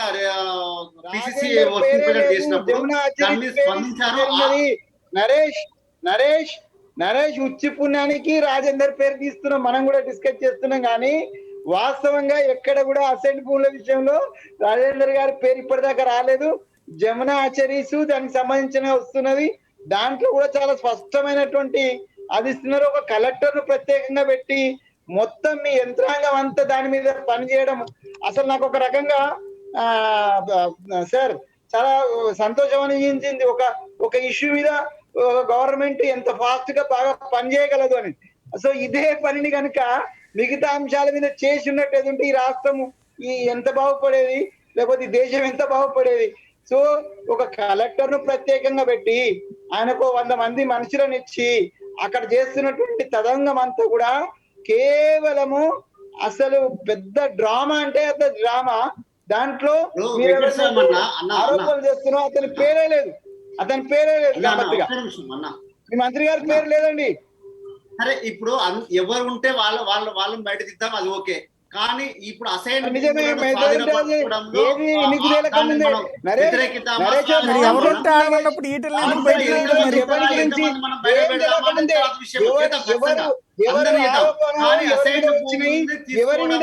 ఎవరి మీద చర్య తీసుకోవాలనే పర్టికులారిటీ లేకుండానే రాజేందర్ మీద వేట ఎందుకు వేసినారో అర్థం కాలేదు. మరి ఎందుకు వేసినారు? ముఖ్యమంత్రికి దమాక్ ఖరాబ్ అయిందా ఏమన్నా? ఆయన మీద ఆరోపణలు లేవు కదా, అసలు విచారణ జరగలేదు కదా, అది ఆక్యుపై చేసినోడో కూడా తెలియదు కదా. అసైన్ భూమి అని అంటున్నారు కదా, రికార్డ్స్ మీ దగ్గర ఉన్నాయి అన్నారు కదా ఇందాక. నిన్న మొన్నటి దాకా ధర్మారెడ్డి ఎస్ఎం రెడ్డి ఎవరో ఆయన కలెక్టరు ఆయన గజ్వెల్లో ఉండి కేసీఆర్ కుటుంబానికి మోసిన ఆయన అప్పుడేం చేసినాడు ఆయన? ఇవన్నీ కూడా తుచ్చమైనటువంటి ఆరోపణలు. ఏదో ఒకటి ఉంది దీంట్లో సార్. నేను పదే చెప్తున్నా, ఈ అన్నిటికి మించి ఏదో పెద్ద స్కామ్ ఉంది.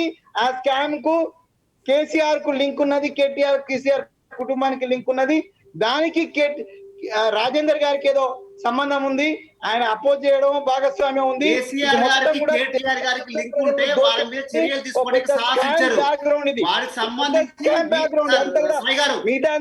రాజేందర్ గారికి ఒకవేళ కత్తి వెంకటస్వామి గారు అన్నట్టుగా ఏదైనా స్కామ్ ఉంటే దానికి సంబంధించి కాంగ్రెస్ పార్టీకి బీజేపీ పార్టీకి లింక్ ఉంటది కాబట్టే వాళ్ళని సమర్థించుకుంటూ పోతా ఉన్నారు. టిఆర్ఎస్ పార్టీకి లింక్ ఉంటే టిఆర్ఎస్ పార్టీ కదులుతుంది అనుకుంటే ఒకవేళ నిజంగా అలాంటి జరిగే అవకాశాలు ఉంటే టిఆర్ఎస్ పార్టీ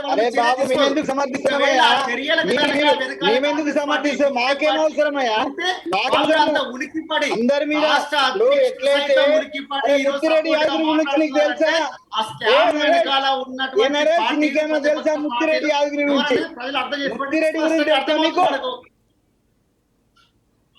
నరేష్ ముత్తిరెడ్డి గురించి తెలుసా మీకు? రైట్. ఇక్కడ ముత్తిరెడ్డి గురించి తెలుసా? వ్యక్తిగతంగా వినండి. ముత్తిరెడ్డి గారి గురించి 6 ఏళ్ళు అయింది తమ్ముడు, 6 ఏళ్ళు అయింది, 6 సంవత్సరాలు అయింది ఆయన మీద ఆరోపణలు వచ్చి. 6 సంవత్సరాలు నరేష్ భాయ్, నీ ఏజ్ నీ పార్టీ ఏజ్ నాకేందో తెలియదు కానీ నువ్వు పార్టీలో ఉన్నావు, చాలా రోజుల నుంచి టీవీలలో కనిపిస్తుంటావు. 6 సంవత్సరాలు అయింది మిత్రమా. ముత్తిరెడ్డి యాదగిరెడ్డి గారి మీద ఆరోపణలు వచ్చి దానికి సంబంధించిన డాక్యుమెంట్స్ కూడా మేము కాదు, టిఆర్ఎస్ కి సంబంధించినటువంటి కార్యకర్తలు టిఆర్ఎస్ లీడర్లే సబ్మిట్ చేసి 6 ఏళ్ళు అయింది. ఒక్కసారి ఆ జంగం వైపు చూడమని మీ ముఖ్యమంత్రి గారికి, జంగం వైపు చూడమని ముఖ్యమంత్రి గారు. మల్లారెడ్డి నిన్న కాక మొన్న ఏం బాగిండో చూసినాము, ఆయనకెళ్ళి చూడమనండి. తలసాని శ్రీనివాస్ యాదవ్ కుష్టిజోగికి సంబంధించినటువంటి భూముల ఆక్యుపేషన్ లో ఉన్నాడు, ఏం జరిగిందో చెప్పమనండి. మీ స్వయంగా కేటీఆర్ గారు యాంజాల్ భూములు ఏం జరిగిందో చెప్పమనండి. ఇవన్నీ పక్కన వేసిస్తామి. కేవలము ఓకే, మాకేం అభ్యంతరం లేదు, ప్రజలకు నిగ్గు తెలవాలా. అది ఈటల రాజేంద్ర అయినా, కేసీఆర్ అయినా, కేటీఆర్ అయినా, కత్తి వెంకటస్వామి అయినా, ఒకవేళ ప్రభుత్వ భూములను ఆక్యుపై చేసిన అక్రమాలు జరిగినా వాళ్ళ మీద చర్యలు తీసుకోవడంలో మాకు ఏ విధమైనటువంటి అభ్యంతరం లేదు. కానీ మీరు చేస్తున్నటువంటి ప్రాసెస్ లో ప్రజలు నవ్వుకుంటున్నారు. ప్రజలకు ఏం తెలియదని పిచ్చి వాళ్ళని అనుకోకూడదు. ప్రజలు మీరు ఈటెల రాజేందర్ అనే వెనుక ఒక ఈటె పెట్టుకొని ఆయన వెనుక పరిగెత్తుతున్నాడు కేసీఆర్ అనేటువంటి చాలా స్పష్టంగా అర్థమవుతుంది.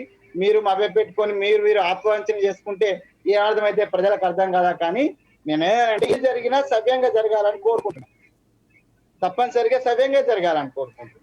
రైట్, ఇక్కడ అదే మేము ఆశించేది. నరేష్ గారు ప్రతిదీ కూడా ఒక్క మాట ఏంటంటే, కేసీఆర్ గారు చెయ్యాలి అనుకుంటే ఏమైనా చేయగలడు, వద్దు అనుకుంటే ఏమైనా ఆపగలడు. ఇప్పుడు ఇదే తరహాలో ఇవాళ ఉంది, ఈయనది ఇక్కడతో ఈయన వెంటపడ్డారు, రాజయ్య గారితో వెంటపడ్డారు. ఓటుకి కోర్టు కేసులో ఆనాడు కేసీఆర్ గారి దగ్గర నుంచి కేటీఆర్ గారి దగ్గర నుంచి అందరూ ఏం మాట్లాడారో విన్నాం కదా. చంద్రబాబు లేకపోతే ఇవన్నీ ఆయన ఆంధ్రాకి పాలన మార్చేయగానే అయిపోయింది ఆ కేసు. చంద్రబాబు వాయిస్ లీక్ చేసింది మనమే, లోకేష్ గురించి లీక్ చేసింది మనమే, అంతా అయిపోయింది, పక్కకి వెళ్ళిపోయింది. అట్లాగే డ్రగ్స్ కేసు పెద్ద ఎత్తున సినీ నటులు వాళ్ళు వీళ్ళని చెప్పి రోజు విచారణలకి అదంతా ఓపెన్ పబ్లిసిటీ ఇచ్చి అంతా అయిపోయింది. తర్వాత ఏమైపోయిందో తెలియదు. నయీం కేసు ఇంతే, మొత్తం వాళ్ళు ఉన్నారు వీళ్ళు ఉన్నారని చక్కగా డీటెయిల్స్తో సహా ఇచ్చారు. వందలు వేల డాక్యుమెంట్లు ఉన్నాయి. ఆ ఆస్తులు ఏమైనాయో కూడా తెలియదు ఇప్పటికీ. వాడు ఆక్రమించుకున్నాడు, దుర్మార్గుడు, ఆయన కాల్చేవతలు పడేసాం. ఇప్పుడు ఆడి దగ్గర వాడు దోచుకున్న భూములు ఎవరు దోచుకున్నారు? ఇవన్నీ ఏంటి అసలు? అంటే ఇవన్నీ జనాలకేం పట్టదులే అనే ధైర్యమా? జనాలకు ఎక్కడ పట్టదండి. ఇప్పుడు రాష్ట్ర ప్రభుత్వం చిత్తశుద్ధి చేస్తుంది కాబట్టి ఆ ప్రయత్నాల్లో ఉంది. లేకపోతే ఆ మిగతా విషయాలలో భూములను డాక్యుమెంట్స్ ని తీసుకొచ్చి చేసి వాటి మీద ఎఫ్ఐఆర్ ఎవరు చేశారు, ఎవరు భూములు అని చెప్పి విచారణ జరిపించి వాళ్ళకు న్యాయం చేయడం కూడా జరిగింది. కొన్ని సందర్భాల్లో జరుగుతుందా ఉంది ఏంటంటే ఎవరికి న్యాయం జరిగింది? నయీం సంబంధించి ఎవరెవరు ఎఫ్ఐఆర్ ఫైల్ చేశారు, ఎవరెవరు తన భూమిని లాక్కున్నారని చెప్పి కబ్జాలకు వెళ్ళారని చెప్పి ఎవరైతే ఫైల్ చేశారో వాళ్ళకి సంబంధించిన డాక్యుమెంట్ మీద ఎవరి పేరు ఉంటుందో వాళ్ళ చేతికి ఆ భూమి ఇవ్వాలి కదా. ఇవ్వబడ్డాయా ఎవరికైనా? ఉన్నటువంటి వాటి భూముల మీద ఉన్నటువంటి కేసులు మొత్తాన్ని కూడా కలిపేసి నయీం మీద ఉన్నటువంటి ఆ భూములు ఎవరి పాలు ఉన్నాయి, ఎవరి పేర్ల మీద ఉన్నాయి అని చెప్పి దాని మీద ఎంక్వైరీ నడుస్తా ఉంది. ఖచ్చితంగా కూడా ఎవరికైతే వాస్తవంగా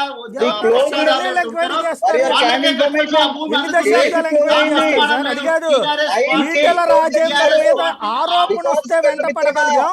ఇక్కడ డాక్యుమెంట్ ఉంటే ఆ స్థలంలో ఎవడున్నాడో చొక్కా పట్టుకుని తెచ్చి బొక్కలో తోయగలిగినటువంటి రాజ్యం చేయలేకపోవడం ఏంటండి? ఇంకా దర్యాప్తు అరెస్ట్ చేయగలిగా మేము ఈరోజు తెలంగాణ రాష్ట్రంలో నయీం సంబంధించిన ముఠాని మొత్తం అరెస్ట్ చేయగలిగాము. ఎవరెవరి దగ్గర ఏమేమి పట్టాలు ఉన్నాయి, ఆ నయీంకి తోడున్నటువంటి నాయకులు ఎవరు? ఎవరిని లోపలేశారు? వినిపించట్లేదండి. నయీంకి అండగా ఉన్న నాయకులు ఎవరు? ఏ నాయకుడిని బొక్కలో తోశారు? నయీం లాంటి నాయకులు లేకపోతే వాళ్ళ సిస్టర్ లాంటి వాళ్ళని అరెస్ట్ చేశారు కాబట్టి లోకల్ గా ఉంటే గల్లీ లీడర్లా, గల్లీ లీడర్లతోనే నయీం అంత ఎదిగాడా? దాని మీద ఎంక్వైరీ చేస్తున్నాము. చెప్తున్నాగా సాయి గారు, ఖచ్చితంగా తెలంగాణ రాష్ట్రంలోనే అది ఇంకా జరుగుతుంది. ఎంక్వైరీ తెలంగాణ చేస్తూనే రాష్ట్రం ఉంటారు. కేసీఆర్ గారి ప్రభుత్వంలో జరుగుతుంది. దాంట్లో ఎటువంటి అనుమానం లేదు. అది కాదు ఖచ్చితంగా సార్, కూడా భూములు ఈటెల లాక్కున్నటువంటి రాజేందర్ని ఎవరైతే 24 గంటల్లో నిజమైన చర్యలు పట్టాదారులు ఉన్నారో తీసుకోగలిగిన వాళ్ళు వాళ్లకు నయ్యింది ఖచ్చితంగా కూడా 4 ఏళ్ళు భూమి దాటినా కూడా చర్యలు అందుతుంది. ఉండవా? అది మా ప్రభుత్వంగా మా మాట. రైట్. అభిషేక్ గారు, వీరు ఇటువంటి సందర్భాల్లో ఏ విధంగా అయితే ఒక ఇంట్రెస్ట్ కనబరిచారో, హుటాహుటిన నిర్ణయాలు తీసుకుంటున్నారో, ఈ పాండమిక్ సిచ్యువేషన్లో ఆరోగ్యశ్రీకి సంబంధించి, ఆయుష్మాన్ భారత్కి సంబంధించి మన కొత్త ఆరోగ్య శాఖ మంత్రి కేసీఆర్ గారు నిర్ణయం తీసుకోవాల్సిందిగా ప్రప్రథమంగా కోరుతున్నాను. ఎందుకంటే అర్జెంటుగా ప్రజలకు అవసరం ఉన్నది, ప్రజలకు ఉపయోగపడేది అది. సెంట్రల్ గవర్నమెంట్ ఆల్రెడీ ఆయుష్మాన్ భారత్లోకి కరోనాని ఇంక్లూడ్ చేసిన, ఇంకా ఆ ఫైల్ సీఎం దగ్గర పెండింగ్గా ఉంది. సీఎం కూడా ఇక్కడ అప్రూవ్ చేసి ఫస్ట్ పాండమిక్ టైంలో ప్రజలకు ఉపయోగపడే నిర్ణయం తీసుకోవాలి. ఇటువంటి డైవర్షనరీ టాక్టిక్స్ మానుకోవాలి. ప్రజలు మేలుకొన్నారు అని చూసుకోండి. ఫస్ట్ మిగతా రాష్ట్రంలో ఏ రకంగా ఉంటుంది, ఏ రకంగా హెల్త్, మన పక్క రాష్ట్రాల్లో మన సరిహద్దులు అయినటువంటి అన్ని రాష్ట్రాల కంటే కూడా మనం మెరుగైన పరిస్థితులు ఉన్నాం. చెప్తాను, మహారాష్ట్ర నేను మాట్లాడింది ఏంది, నువ్వు మాట్లాడేది నేను మాట్లాడింది ఏంది, నువ్వు మాట్లాడేది ఏంది? నరేష్ అన్న, నేను అడిగింది ఏంది? నేను అడిగిన విషయం ఏంది అసలు? ఆయుష్మాన్ భారత్ ఫైల్ సీఎం దగ్గర ఉందా లేదా? ఆయుష్మాన్ భారత్ ఫైల్ సీఎం దగ్గర ఉందా లేదా? మహారాష్ట్ర ముచ్చట నాకు వద్దు. నాకు మహారాష్ట్ర ముచ్చట వద్దన్నా. మహారాష్ట్ర ముచ్చట నాకు వద్దు. మహారాష్ట్ర ముచ్చట నాకు వద్దన్నా. సీఎం దగ్గర ఫైలు ఉందా? ఫైలు నొక్కి పెట్టిండ్రా? అంటే ప్రైవేట్ హాస్పిటల్స్ కి లాభం చేకూరాలని, చెప్పేసి ప్రభుత్వ హాస్పిటల్ ఎట్లా వైఫల్యం చెందినాయి. పేద ప్రజలు ప్రైవేట్ హాస్పిటల్స్ కి వెళ్ళాలి, డబ్బులు కట్టే చేసుకోవాలి, వారికి మెడిక్లెయిమ్ ఫెసిలిటీ రాకూడదని చెప్పేసి. నరేష్ గారు, డైవర్ట్ అయిపోతున్నాం. అసలు టాపిక్ డైవర్షన్ వాళ్ళు ఏం కోరుకున్నారో అదే చేసి పెడుతున్నాం మనం. ఇప్పుడు ఈటెల రాజేందర్ గారు లేరండి. ఈటెల రాజేందర్ గారు ఇక్కడ రైట్. మరి వారు ఏదో ఒకటి ఒక్క నిమిషం డైవర్ట్ అయిపోతున్నాం మళ్ళీ. పాపారావు గారు, ఇందులో ఇన్డెప్త్గా ఏదన్నా వేరే ఇష్యూ ఉంటుందా? అంటే ఈటెలనే టార్గెట్ చేయడం వెనకాల ఇందాక మన కత్తిప గారు చెప్పినట్టు ఇన్డెప్త్గా వేరే అంశం ఏదన్నా ఉండుండొచ్చా? అంటే Etela is a powerful leader. నాకు తెలిసినంత వరకు హరీష్ రావు అండ్ ఈటెల తెలంగాణ ఉద్యమానికి మెయిన్ పిల్లర్స్ లాంటి వాళ్ళు. కేసీఆర్ సరే ఎటుగుడి అది వేరే విషయం, కానీ వాళ్ళిద్దరు బలమైన నాయకులు. ఎటుగుడి హరీష్ రావు సంబంధించినంత వరకు కూడా గతంలో చాలా చర్చలు జరిగినాయి. సరే ఈటెల కొంత మెల్లో అయినట్టు లేరు, కొంత తగ్గినట్టు కూడా లేరు. ఓవరాల్ గా ఈటెల కొంచెం బలంగానే తన ప్రతిఘటనని కనపడుతున్నట్టు ఈ మధ్య కాలంలో ఆయన మాట్లాడుతున్న మాటలు. అంటే నువ్వు బయటకి ఇన్ని మాటలు మాట్లాడుతున్నారంటే ఏది గులాబీ జెండాకి వారసులం మేమే, ఇట్లాంటి మాటలు బయట మాట్లాడుతున్నారంటే దాని వెనక ఏదో ఒకటి ఆయన కూడా చేయకుండా ఉంటారు. దానిలో రాజకీయాల్లో తప్పు కాదు, అది తప్పని నేను అనుకోదు. ఎందుకంటే సరే కమ్యూనిస్ట్ పార్టీలోనూ లేకపోతే బీజేపీ లాంటి పార్టీల్లో ఈ తప్పు కావచ్చు, కానీ వాళ్ళలో కూడా చేసుకుంటున్నారు. కాకపోతే ఈ పార్టీ జనరల్ గా ఉండే పార్టీల్లో ఏంటంటే ఇవన్నీ లోపల నడుస్తూ ఉంటాయి. అంతర్గతంగా నాయకుడు వాటన్నిటిని సమన్వయం చేసుకుంటూ వెళ్తా ఉంటారు, ఇవన్నీ జరుగుతుంటాయి. కాకపోతే ఇక్కడ ఏంటంటే ఓవర్ రప్చర్, చాలా సీరియస్ రప్చర్ రూపంలో దీన్ని హ్యాండిల్ చేసిన పద్ధతి ఏమాత్రం బాగాలేదండి. పైగా తెలంగాణ సమాజం మొత్తం చాలా విపరీతంగా గౌరవించే ఈటెల రాజేందర్ గారిని. ఎందుకంటే ఇంతకుముందు ఈటెల రాజేందర్ గారి గురించి ప్రతిపక్షాలు ఎవరు, మీరు అన్నట్లుగా ప్రతిపక్షాల్లో కానీ బయట వాళ్ళం కానీ ఎవరో ఆరోపణలు చేయలా. ఎందుకంటే ఆయన మీద ఒక నమ్మకం ఉంది. ఆయన మనిషి వేరు, ఇతరత్ర రాజకీయంగా మనకి ఏమన్నా ప్రత్యర్థి అయితే అవ్వచ్చు, కానీ ఆయన మీద అందరికీ ఒక అభిమానం కానీ నమ్మకం కానీ, తెలంగాణ కోసం పోరాడిన వాడు తెలంగాణలో అతి కొద్ది మంది శక్తివంతమైన నాయకులు అనేది. పైగా ఇంకోటి ఏంటంటే నాకు ఆ కోణం మాట్లాడటం ఇష్టం లేదు, కానీ తెలంగాణకి సంబంధించినంత వరకు బడుగు బలహీన వర్గాలు అంటే తప్పు కాదు మాట్లాడటం, 93% ఎస్సీ ఎస్టీ బీసీలు ఇట్లా బలంగా ఒక రకంగా తమిళనాడు కంటే కూడా బలంగా ఎస్సీ ఎస్టీ బీసీ వర్గాలు ఉన్నటువంటి రాష్ట్రం, అట్లా బడుగు బలహీన వర్గాలు ప్రధానంగా పునాదిగా ఉన్నటువంటి రాష్ట్రం. అసలు వాళ్ళు తలుచుకుంటే ఈ రాష్ట్రం ఏది నడవదు. అట్లాంటి చోట్ల బీసీలు కూడా చాలా పెద్ద ఎత్తున ఉన్నారు. అట్లాంటి రాష్ట్రంలో ఆ యాంగిల్ నుంచి చూసినా, కుల యాంగిల్ నుంచి చూసినా, ఇప్పుడు బీసీ సంఘాలు కూడా కదులుతున్నాయి కదా ఈ విషయంలో. బీసీ సంఘాలు కదులుతున్నాయి, ముదిరాజులని, దానిలో మళ్ళీ అది ఇన్ని ఉన్నప్పుడు అది అంత ఏంటంటే అసలు ఓవరాల్ గానే వ్యక్తిత్వం ఉన్న వ్యక్తిగా ఈటెల గారికి ఒక గౌరవం ఉంది, ఆయనకి వ్యక్తిత్వం ఉందని, ఆయనకి నిజాయితీ ఉందని, ఓవరాల్ గా కొన్ని నమ్మకాలు, బలమైనటువంటి నాయకుడు అని, మనిషి కంటి కానట్టు కానీ చాలా శక్తివంతమైన నాయకుడు అనేది ఆయన గురించి ఉన్నటువంటి ఫీలింగ్. అట్లాంటి ఆయనతో ఇట్లా అవ్వచ్చు, కానీ దానికి అంటే మనం ఫియర్ కాంప్లెక్స్ లోనై ఇట్లాంటి వాడు మనకి ఏమైనా ప్రమాదం అవుతాడేమో లోనై ఇచ్చే రియాక్షన్ సరైన మోతాదులో లేకపోయినా, సరైన రీతిలో లేకపోయినా ఇట్లాంటి పరిణామాలు జరుగుతాయి. ఎందుకంటే ఇప్పుడు ఈ చర్చ మన ఛానల్లోనే కాదు, చాలా ఛానల్స్ లో, పేపర్లో ఎక్కడ చూసినా ఒక వ్యక్తి, ఒక మినిస్టర్ గురించి బర్తరఫ్ అయితే ఇంత చర్చ నేను ఇంతవరకు ఎక్కడా చూడలేదు. అన్యాయంగా కావచ్చు, ఇంకోటి కావచ్చు. ఎప్పుడంటే గతంలో ఎన్టీఆర్ గారు ఎప్పుడో ఆ రామ్లాల్ దీనిలో అప్పుడు జరిగినట్టు ఆ రకంగా చర్చ జరుగుతుంది. ఒక ముఖ్యమంత్రి స్థాయిలో, గవర్నమెంట్ పడిపోయే స్థాయిలో చర్చ జరుగుతుంది అన్ని ఛానల్స్ లో. అంతేగా జరుగుతుంది.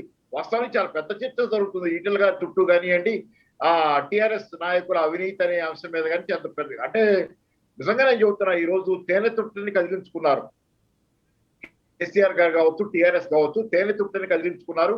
అంతేకాదు ఇంకో రకంగా చెప్పాలంటే గోరుపుండు రాకాసి ఏదో ఉంటది కదా, గోరుపుండు రాకాసి అయినట్టు, రాక్షసు అయినట్టు కదా. అంటే చిన్న పుండు దాన్ని గీరితే అది చాలా పెద్దదైపోయినట్టుగా, అంటే సమస్య చిన్నదాన్ని అంటే గోటితో పోయేదాన్ని గొడ్డలతో అంటారు. దీన్ని పరిష్కరించుకునే మార్గం ఏదో ఒకటి ఉంది కలుసుకుంటే కనుక. కానీ ఆ రకంగా పోకుండా ఈ రకంగా చేసుకోవడం వల్ల సరే వెనకాల కారణాలు మనం అందరం రకరకాలుగా అంటే ఇక్కడ ఒక్క పాయింట్ చెప్పండి పాపారావు గారు. ఒక్క మాట పాపారావు గారు, సాగర్ చెప్పండి. ఎన్నికలు ఫలితం, ఆ వెంటనే ఈ యాక్షను, రెండో పక్కన కార్పొరేషన్ మున్సిపల్ ఎన్నికలు, వీటిట్లలో సాధించడం అంటే సాగర్ ఎన్నికలలో దాని ఇంపాక్టు అయిపోగానే ఆ గెలుపు ఉత్సాహంతో ఈటెల పని బట్టి ఆ తర్వాత కూడా ఇక్కడ నిన్న విజయం సాధించామంటే పట్టించుకోరు జనం, మేమేం చేసినా అనే ఫీలింగ్ ఏమైనా ఉందంటారా? చాలా పొరపాటు అంచనా వేసుకున్నారు వాళ్ళు. దుబ్బాక టైంలోనే జరిగి ఉండాల్సింది. ఇది ఇప్పుడు ఈ లెక్కన అయితే ఏంటంటే మనం వేసుకున్న లెక్క ఇదే అయ్యేటట్లయితే, ఈ లెక్కను చూసుకుంటే దుబ్బాక ఓడిపోకపోతే అప్పుడే జరిగేది, లేకపోతే జిహెచ్ఎంసీ గనక గెలిచి ఉంటే అప్పుడే జరిగేది. బహుశా వాయిదా పడింది. ఈ ఎన్నికల విజేత పరంపర తర్వాత డిమోరలైజ్ అయి ఉన్న క్యాడర్ కానీ, పార్టీ కానీ మొరేల్ పుంజుకున్న టైంలో ఈ పని చేస్తే మనల్ని చాలా ఇంకా బాగుంటుందని అనుకున్న ఆశ్చర్యం లేదు. అంటే బహుశా నేపథ్యం అదే కావచ్చు. ఒకటి కోవిడ్, రెండోది ఏంటంటే ఎన్నికల గెలుపు, ఒకదాని తర్వాత ఒకటి గెలుపు. టీఆర్ఎస్ చాలా ప్రమాణమైన ఫామ్ లోకి వచ్చిందనే ఇది ఉంది.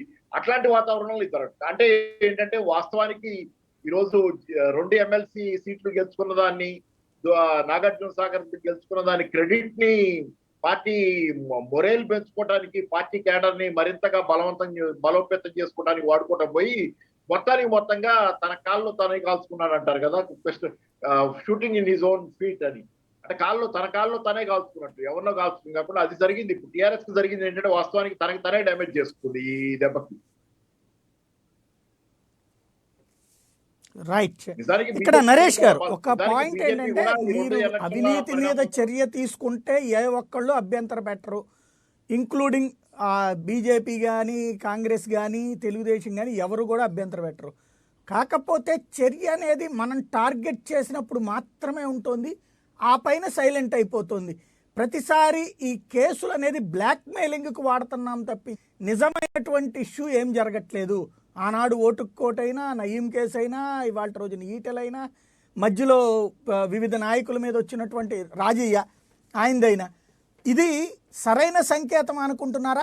సంక్షేమ పథకాల పేరుతో జనాలకి డబ్బులు ఇస్తున్నాం కాబట్టి, వాళ్ళు మనం వెనుకుంటారు కాబట్టి మనం ధైర్యంగా ఏమైనా చేసుకుపోవచ్చు, నిన్న ఈటెల రాజేంద్ర గారు చెప్పినట్టు రాజ్యంకున్న శక్తిని ప్రదర్శించడం అని అనుకుంటున్నామా?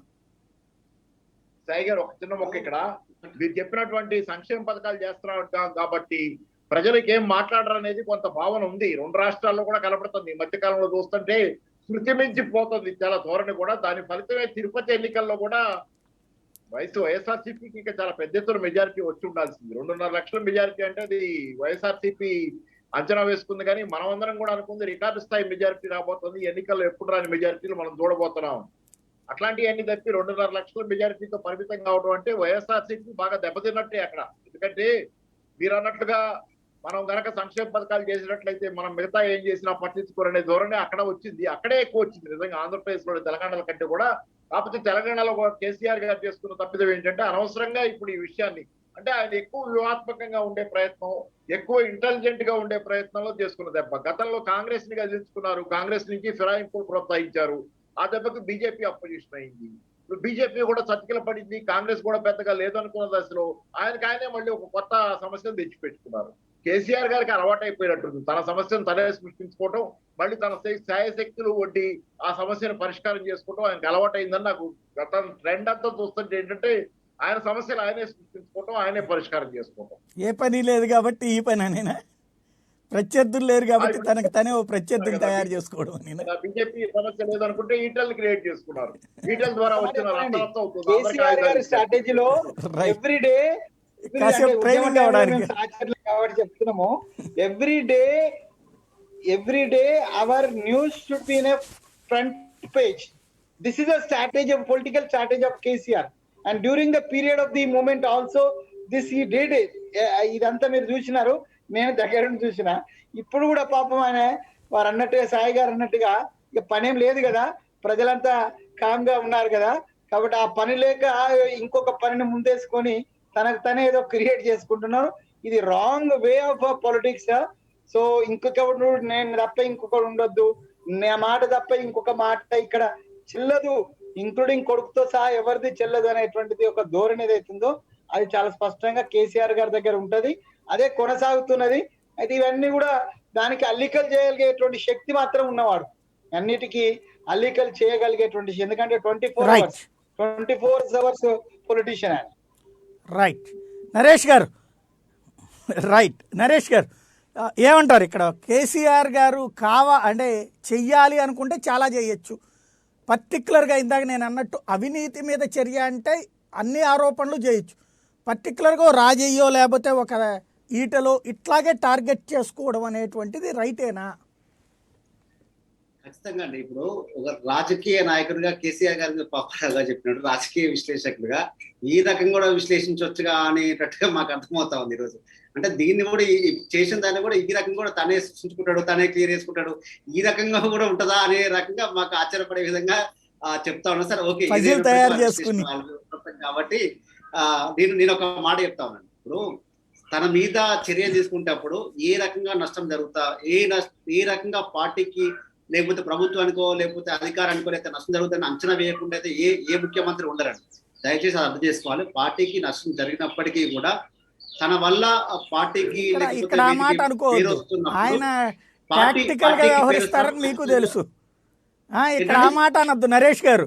ఇప్పుడు నేను దళితుడినే ముఖ్యమంత్రిని చేస్తాను, లేకపోతే తల నరుక్కుంటాను, లేదా అందరికీ కనుక నీళ్ళు ఇవ్వకపోతే కనుక తలలు నరుక్కుంటాను, ఇట్లాంటి ఎన్నోసార్లు చెప్పారు ఆయన. డబుల్ బెడ్రూమ్ ఇల్లు కట్టకపోతే నేను ఓటు అడగను, కాళ్ళు గడక్కపోతే ఓటు అడగను, దళితులకు 3 ఎకరాల భూమి ఇవ్వకపోతే ఓటు అడగను, ఇట్లాంటి చాలా చెప్తుంటారు ఆయన. కాకపోతే అవన్నీ జనాలు మర్చిపోతారు, ఆయన కూడా ప్రాక్టికల్గా మర్చిపోయేలా చేయడంలో శ్రద్ధ. కాబట్టి అవన్నీ వద్దు మనం. ఇంటింటికి నీళ్ళు నేను అన్న పాయింట్ అలా ఏంటంటే నాయకునికి తన నాయకత్వం మీద ఉన్నటువంటి నమ్మకం అయ్యగారు ఆ రోజున మళ్ళీ మీరు డైవర్ట్ చేయొద్దండి. ఇంటింటికి నల్లా పెట్టి మీ కాళ్ళు గడకపోతే ఓట్లు అడగనన్నారు, డబుల్ బెడ్రూమ్ ఇల్లు కట్టకపోతే ఓట్లు అడగనన్నారు. అవన్నీ మర్చిపోదాం సార్, అవన్నీ మర్చిపోదాం సార్. అలాగే అది నరేష్ గారు, 90% అది వర్కౌట్ అయింది సాయి నరేష్ గారు మళ్ళీ డైవర్ట్ అయిపోతాం ఇక్కడ. నరేష్ గారు కేసీఆర్ గారు చాలా గొప్ప ఆయన. నరేష్ గారు చాలా గొప్ప ఆయన, మీ దృష్టిలోనే కాదు అందరం కూడా చాలా గొప్ప ఆయననే అందాం. నేను అంటున్న పాయింట్, కేసీఆర్ తలచుకుంటే చెయ్యగలిగినటువంటిది అందరి మీద విచారణ చేసి పడేయగలడు ఆయన చెయ్యాలి అనుకుంటే. కానీ ఏమీ చేయరు. ముత్తిరెడ్డి గారి గురించి చెప్పింది అయినా మీ పార్టీ వాళ్ళు బయటపెట్టింది, బయట వాళ్ళు ఎవరు కాదు. లేదంటే బంజారా హిల్స్, జూబ్లీ హిల్స్ ఇట్లాంటి వాటిట్లో ఒక అయ్యప్ప సొసైటీ గురించినో జూబ్లీ హిల్స్ సొసైటీ గురించినో గతంలో ఎవరూ ఆరోపణ చేయలే. చేసింది మనమే పార్టీగా ఉన్నప్పుడు, ఉద్యమ సంస్థగా ఉన్నప్పుడు. ఆ తర్వాత మనం వచ్చాక ఈ 7 ఏళ్లలో ఏమైనా చేసామా? ఏమీ లేదు. ఇవాళ వీటిది నడుస్తుంది. ఒకప్పుడు మనకు గుర్తుంది కదా, ల్యాంకో హిల్స్ వాకిట్లో కూర్చుని ధర్నా చేసాం, దాని కింద హరీష్ రావు గారే. మరి ఆ హిల్స్ ఏమైంది? దాంట్లో ఎవరిని అరెస్ట్ చేసాం? ఏం కుంభకోణం బయట పెట్టాం? దాని దగ్గర ఉన్న వక్ఫ్ ఆస్తుల గురించి ఏం మాట్లాడాం? ఈ చెయ్యాలి అనుకుంటే ఏమైనా చేయొచ్చు. కాబట్టి ఇక్కడ ఏం జరుగుతోంది ఇవాళ? ఈటెలకి సంబంధించిన దాంతో పాటుగా మొత్తం మంత్రులందరూ అవినీతి మీద విచారణకి ఏమన్నా ఆదేశిస్తారా?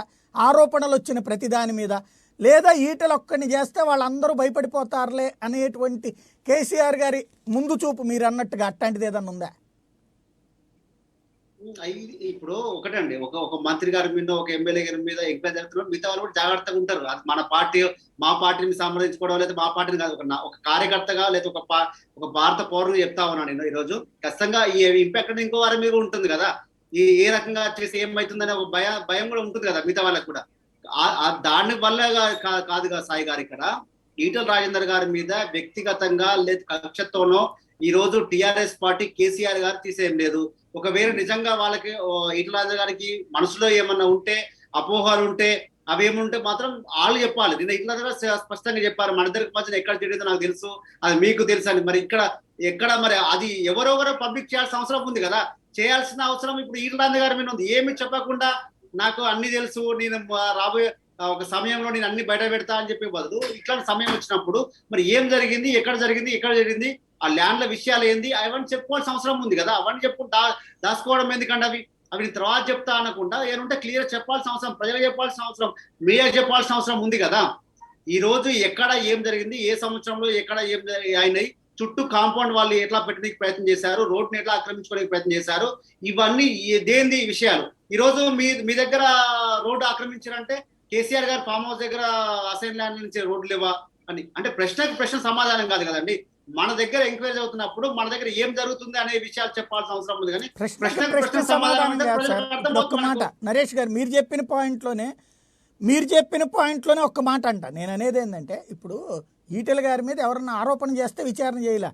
ఈటెల గారి మీద ఆరోపణ చేసింది మీ పత్రిక, మీ టీవీ, ఆ తర్వాత విచారణకు వేశారు. అదే ఈయన మీద అయితే రేవంత్ రెడ్డి గారు డాక్యుమెంట్తో సహా చూపెట్టారు. విచారణ మరి చేయించాలి కదా. అట్లాగే ఆయన నిన్న 77 పేర్లో చెప్పారు బీజేపీ. విచారణ వేయాలి కదా మరి. అట్లాంటప్పుడు నిజంగా చేయాలనుకుంటే, కమిట్మెంట్ ఉంటే ఖచ్చితంగా నేను అదే అంటున్నాను. ఇప్పుడు ఈటల గారి మీద ఎంక్వైరీనో లేకపోతే ఇంకా ఏం జరగాలి, ఎంక్వైరీ జరుగుతున్న క్రమంలోనే ఈ రోజు వర్కింగ్ అంటే రేవంత్ రెడ్డి గారు, బండి సంజయ్ గారు ఈ రకంగా రెస్పాండ్ అవ్వడం వెనకాల ఉన్న అంతర్యం ఏంటి, అది అర్థం కావాలి ప్రజలకు. సరే, అధికార పరంగా ఎవరి మీద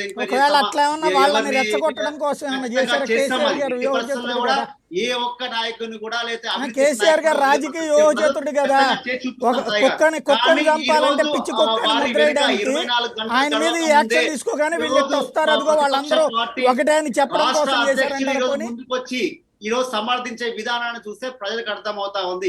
ఈటల రాజేందర్ గారు ఇంతకు ముందు మిగతా పార్టీతో ఏ రకంగా సంబంధాలు నడిపారనేది స్పష్టంగా అర్థమవుతా ఉంది. రైట్. కానీ ఈ యాంగిల్ కరెక్టా కాదా అన్నది మీరు ఆలోచించండి. ఒక్కసారి పబ్లిక్ రెస్పాన్స్ చూద్దాం. ఫణీంద్ర హైదరాబాద్ నుంచి లైన్లో ఉన్నారు. ఫణీంద్ర గారు,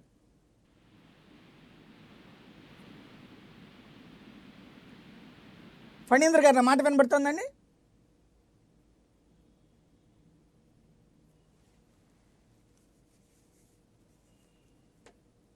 ఫణీంద్ర గారు, రైట్.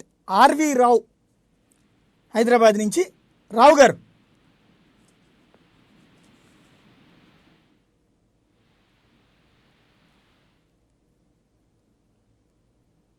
వినబడుతుందా?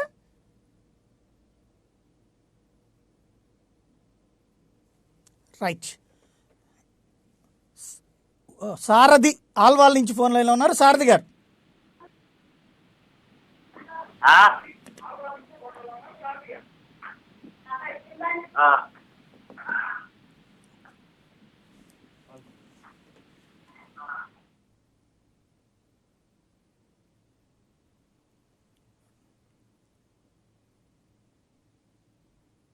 రైట్. ఒక్కసారి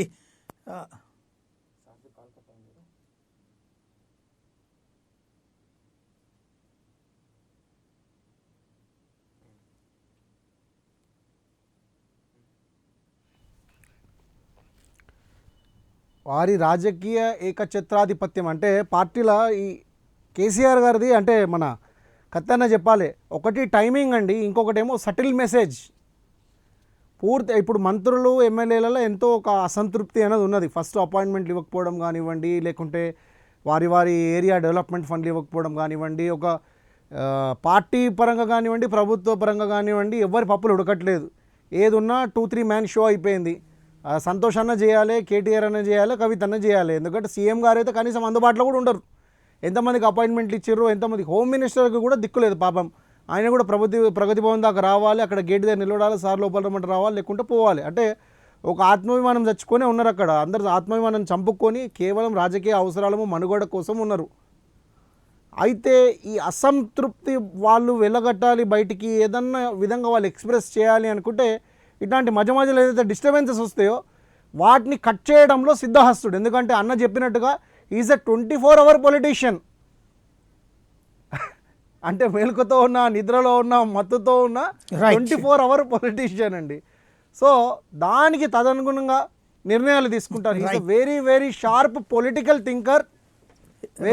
ఎందుకంటే పరిపాలన, అడ్మినిస్ట్రేషన్, గవర్నెన్స్ లాంటి పనులు కూడా మాకు పెద్దగా లేవు కదా. అందుకే ఎప్పుడు ఎవరి నీడ చెక్క పెట్టాలన్నదే ఆలోచిస్తుంటాం. రైట్ ఒక్క దెబ్బకి 2 పీటలు అన్నట్టు ఈ ఒక్క దెబ్బకి ఎన్ని పీటలు? రైట్ ఒక్క నిమిషం కంక్లూడ్ చేద్దామండి. అభిషేక్ గారు డైవర్ట్ అయిపోతున్నాం మళ్ళీ. రైట్ అభిషేక్ గారు డైవర్ట్ అయిపోతున్నాం. ఒక్క నిమిషం మళ్ళీ ఒక్క మాట మన కత్తి గారు మీరు చెప్పండి క్లియర్గా. ఈవేళ అంటే కేసీఆర్ స్టైల్ ఏదైనా సరే ఒక చర్య భవిష్యత్తులో చేసేదానికి ముందు ఎత్తులు వేస్తూ ఉంటారు. ఇందులో ఇంకొక డౌట్ ఏంటంటే కేసీఆర్ కంటే కేటీఆరే బెటర్రా, ఆయనైతే కొంచెం లిబరల్గా పోతాడు. ఎందుకంటే ఆయన ఇప్పుడు మొన్న ముఖ్యమంత్రి అవుతారు అన్నటువంటి సందర్భంలో ఈ లోపల ఎలక్షన్స్లో కొన్ని తేడాలు వచ్చినాయి కాబట్టి ఇప్పుడు కేటీఆర్ ముఖ్యమంత్రిని చేయాలంటే కేసీఆర్ అయితే కనుక అందరినీ హింసిస్తున్నాడు కాబట్టి కేటీఆరే బెటర్, డెమోక్రటిక్గా పనిచేస్తాడు అనేటువంటి ఒక సిగ్నల్ పోవడానికి జనం అలా ఫీల్ అవ్వడానికి ఏమైనా చేస్తున్నారు అనుకోవచ్చా? ఓకే, ఇది కూడా ఒక పాయింటే, యాంగిలే. కానీ నేనేమంటున్నా అంటే ఇంత ఎక్సర్సైజ్ అవసరం లేదండి వాళ్ళకి. ఇప్పుడు నేను అనుకోవడం అంటే fact is a fact. KTR ని ఇప్పుడు ముఖ్యమంత్రి చేయడం వల్ల యాక్సెప్టెన్స్ ఉండదు. ఒక కేసీఆర్ యాక్సెప్ట్ అయితే చాలు. ఆల్రెడీ మేడం యాక్సెప్ట్ అయింది, ఇంట్లో అందరు యాక్సెప్ట్ అయినారు. ఎవరికైనా అసంతృప్తినా కూడా సంతోష్ కో లేకపోతే హరీష్ కో అసంతృప్తి అవన్నీ లెక్కలోకి వచ్చేటి కాదు. కేటీఆర్ కు ఇవాళ వాళ్ళ పార్టీ పరంగా యాక్సెప్టెన్స్ ఉన్నది. దానికోసం ఇంత పెద్ద ఎక్సైజ్ చేయాల్సినటువంటి అవసరం ఉందని నేను భావించడం లేదు. ఒకటి. రెండో అంశము, ఆల్రెడీ కేటీఆర్ ను ఎంతైతే ఎక్స్పోజ్ చేయాలో అదే సీఎం గా ఇతన్ని మేము పెడతాము అనేటువంటి ఇండికేషన్ కావచ్చు, పెడితే బాగానే ఉంటది, ఏమైంది తప్పైంది అనేటువంటి ఒక చర్చను కావచ్చు చాలా బలంగా ఆయన పార్టీ సర్కిల్లో తీసుకొచ్చినాడు. దాంట్లో కూడా సక్సెస్ అయిపోయి లాస్ట్ గా మరి ఆయన మనసు మార్చుకున్నట్టున్నాడుగా. ఎందుకులే ఇప్పుడు అనుకున్నాడేమో, ఇప్పుడు ఏం లేదు, మార్పు లేదు, ఏం మాట్లాడొద్దు, తాటా ఒలుస్తా అన్నాడు. సో ఇవన్నీ కూడా నేనేమంటున్నా, కేటీఆర్ కు ముఖ్యమంత్రి చేయడానికి పెద్దగా ఇప్పుడు కొంచెం కొత్తగా వ్యూహాలు రచాల్సిన అవసరం లేదు. అవన్నీ ఆల్రెడీ రచించి పెట్టి అంత క్లియర్ చేసి ఉన్నది. మీరు సిద్దిపేటలో ఒక పెద్ద మనిషి ఉంటాడు, నేను I don't want to disclose, ఆయన అడిగితే చెప్పేస్తాడు ఎప్పుడు కేటీఆర్ ని చేయాలా ఏది చేయాలన్నంత కూడా ఆ పెద్ద మనిషి తోటి కేసీఆర్ గారు మంతనాలు జరుపుతుంటారు. ఆ ముహూర్తం వచ్చినప్పుడు చేసేస్తారు. ఆ ముహూర్తాల మీద ఉన్న నమ్మకం మనందరికి తెలుసు, ఆయనకు కూడా తెలుసు. సో కాబట్టి దాని గురించి ఏం వరి కాదు. నేను అనేది ఏంటంటే రాష్ట్ర పాలనకు సంబంధించినటువంటి అనేక అంశాలను డైవర్ట్ చేయడం కోసం ఇవాళ మనం ఈ రాష్ట్రంలో, కేంద్రంలో, అక్కడ మోడీ గారు విషయంలో కావచ్చు, ఇక్కడ కావచ్చు, ఇప్పుడున్నటువంటి పాండమిక్ సిచ్యువేషన్ లో చాలా అంటే అధ్వానంగా గవర్నమెంట్ సిస్టమ్ నడుస్తుంది. అది ఎడ్యుకేషన్ కావచ్చు, లేకపోతే పర్టికులర్లీ ఎడ్యుకేషన్, వైద్యం అండ్ విద్య అసలు మొత్తం కుప్పగూలిపోయినటువంటి వ్యవస్థ, మొత్తం కుప్పగూలిపోయినటువంటి పరిస్థితి. దాంట్లో రాజేందర్ వైద్య శాఖ ఉండడము, ఆయనకు కొంత పేరు రావడం, దీని వెనకాల నేనేమంటున్నా అంటే ఈ వైద్య శాఖకు సంబంధించినటువంటి దాంట్లో నేను ఒక యాంగిల్ మీకు చెప్తున్నాను సాయి గారు. దీంట్లో అసలు చాలా పెద్ద కుంభకోణాలు ఉన్నాయి. మెడి మాఫియాకు సంబంధించిన పెద్ద కుంభకోణం ఉన్నది. దాంట్లో షేర్ కోసమో లేకపోతే షేర్స్ కోసమో లేకపోతే ప్రజల నుంచి డైవర్షన్ కోసమో పెద్ద ఎత్తున ఒక కుట్ర జరుగుతుంది. దాంట్లో కొంత రాజకీయంగా అక్యుములేట్ అయినటువంటి విషయం. రాజేందర్ ధిక్కార స్వరం గుర్తుపెట్టుకోండి, రాజేందర్ ధిక్కార స్వరం. నేను ఇందాక నరేష్ అన్నాడు ఇప్పుడే బీసీ అని గుర్తొచ్చిందా అని. బీసీ అయినా కాకపోయినా ఈ రాష్ట్రంలో తెలంగాణ కోసం గట్టిగా మాట్లాడి అత్యధికమైనటువంటి శివయాత్రలు తిరిగిన వాళ్ళ రాజేందర్ ఒక్కడు. రాజేందర్ ఒక ధిక్కార స్వరం. కేసీఆర్ ఎవరు ఒప్పుకున్నా ఒప్పుకోకపోయినా ఆ ధిక్కార స్వరము ఎక్కడో ఒక పార్టీ పరంగా వాళ్ళకి వినబడుతుండొచ్చు. సో దాన్ని కూడా దీన్ని టార్గెట్ చేసుకుండొచ్చు. అంటే ఇందాక బ్రదర్ అన్నట్టుగా 1 షాట్ 2 బర్డ్స్, అంటే ఎన్ని బర్డ్స్ పడతాయో తెలియదు, కానీ మొత్తం మీద ఒక వ్యూహ రచనతోటే జరుగుతున్నటువంటి అంశం ఇది. అయితే నేనేం అప్పీల్ చేస్తున్నా అంటే రాజేందర్ని ఒక బీసీగనం, రాజేందర్ని ఒక అంటే అవినీతి పరుడుగా ముద్ర వేయాలనేటువంటి ఏదైతే ప్రయత్నం ఉందో ఇది కేసీఆర్ చేస్తున్నటువంటి తప్పిదం. కేసీఆర్ దోకా చేయడంలో నెంబర్ 1 అనేటువంటిది అనేక సందర్భాల్లో నిరూపితమైనా కూడా సహచరులుగా ఉన్నటువంటి మాలాంటి వాళ్ళం అనేక మంది ఆయనతోటి దెబ్బతినున్నా రాష్ట్ర హితం కోసం పనిచేసినటువంటి వాళ్ళల్లో మేము అందరం ఉన్నాం.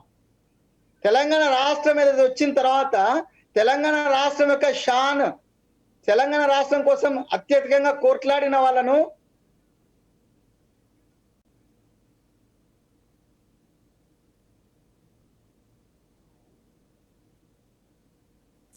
ఆడియో కట్ అవుతుందండి వెంకటస్వామి గారు. రైట్, లైవ్ కట్ అయింది, మళ్ళీ మీ దగ్గరకు వస్తాను. ఫైనల్గా పాపారావు గారు.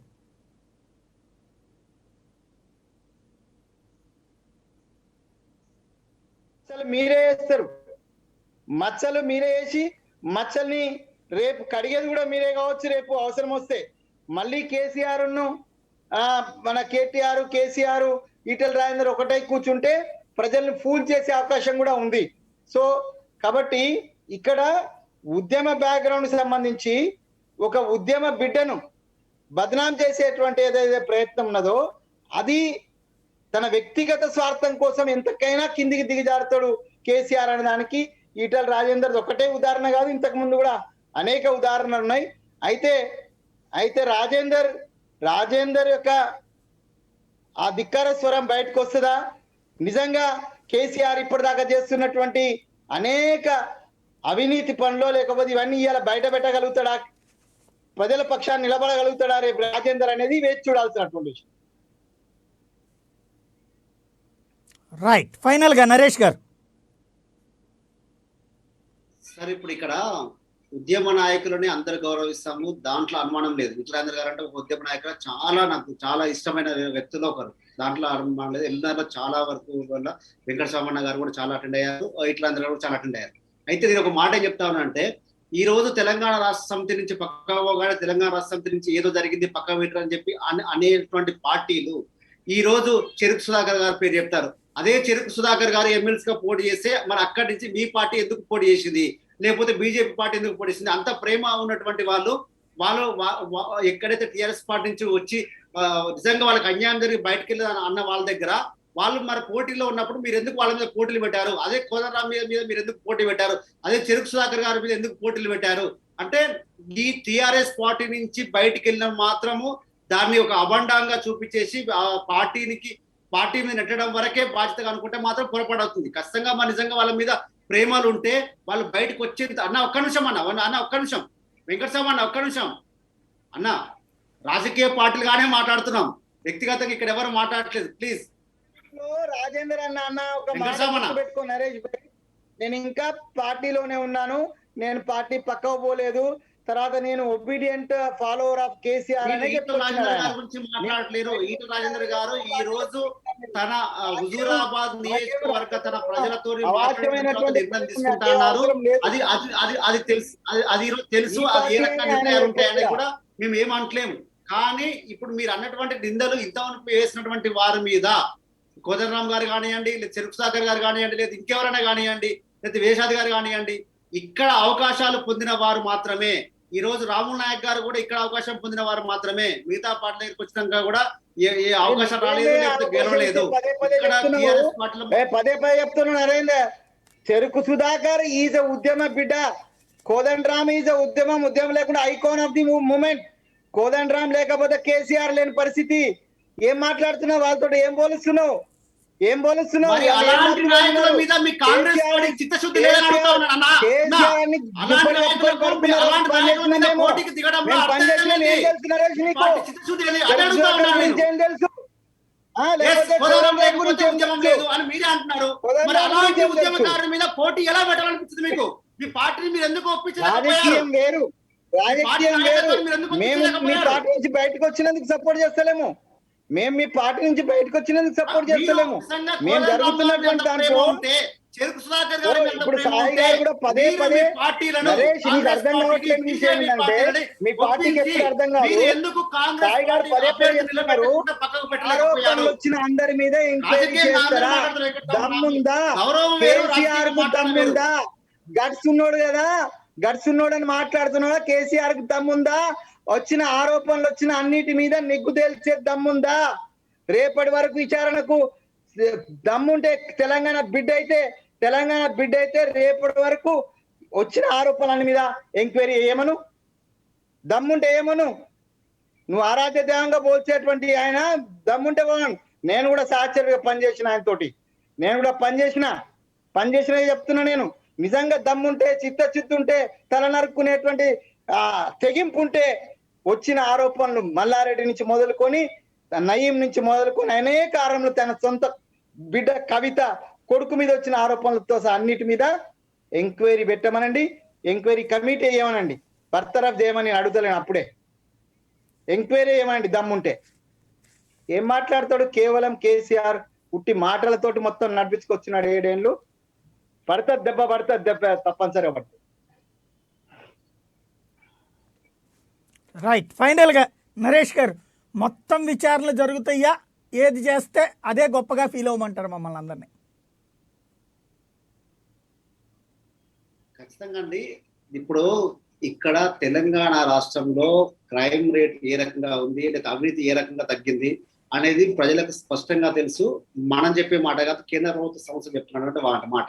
ఈ రోజు ఎవరి మీద పడుతున్నాయి, అన్న వెంకటస్వామి అన్న ఒక్క నిమిషం ఆగరాదన్న, నువ్వు ఇంతసేపు నా దగ్గర మాట్లాడినా కూడా నేను ఉన్నా కదా అన్న దాన్ని నేను ఎక్కడ క్వశ్చన్ చేయలేదు సార్. అది కాదు, నేను జనరల్ క్రైమ్ రేట్ గురించి ఇక్కడ ఏమంటలేదండి నరేష్ గారు. బేసిక్ గా అవినీతి ఆరోపణల మీద విచారణ ఈటల మీద టీవీలో రాగానే మనం చేసిన విచారణ పుంకాను కథనాలు వచ్చినాయి కాబట్టి మిగతా వాళ్ళ మీద కూడా విచారణకు ఆదేశించడం ద్వారా వాళ్ళందరినీ కూడా మంత్రి పదవుల్లో నుండి తీసేసి వాళ్ళ శాఖలు లాగేసుకుని ఆ పైన విచారణకు ఆదేశిద్దామా లేదా?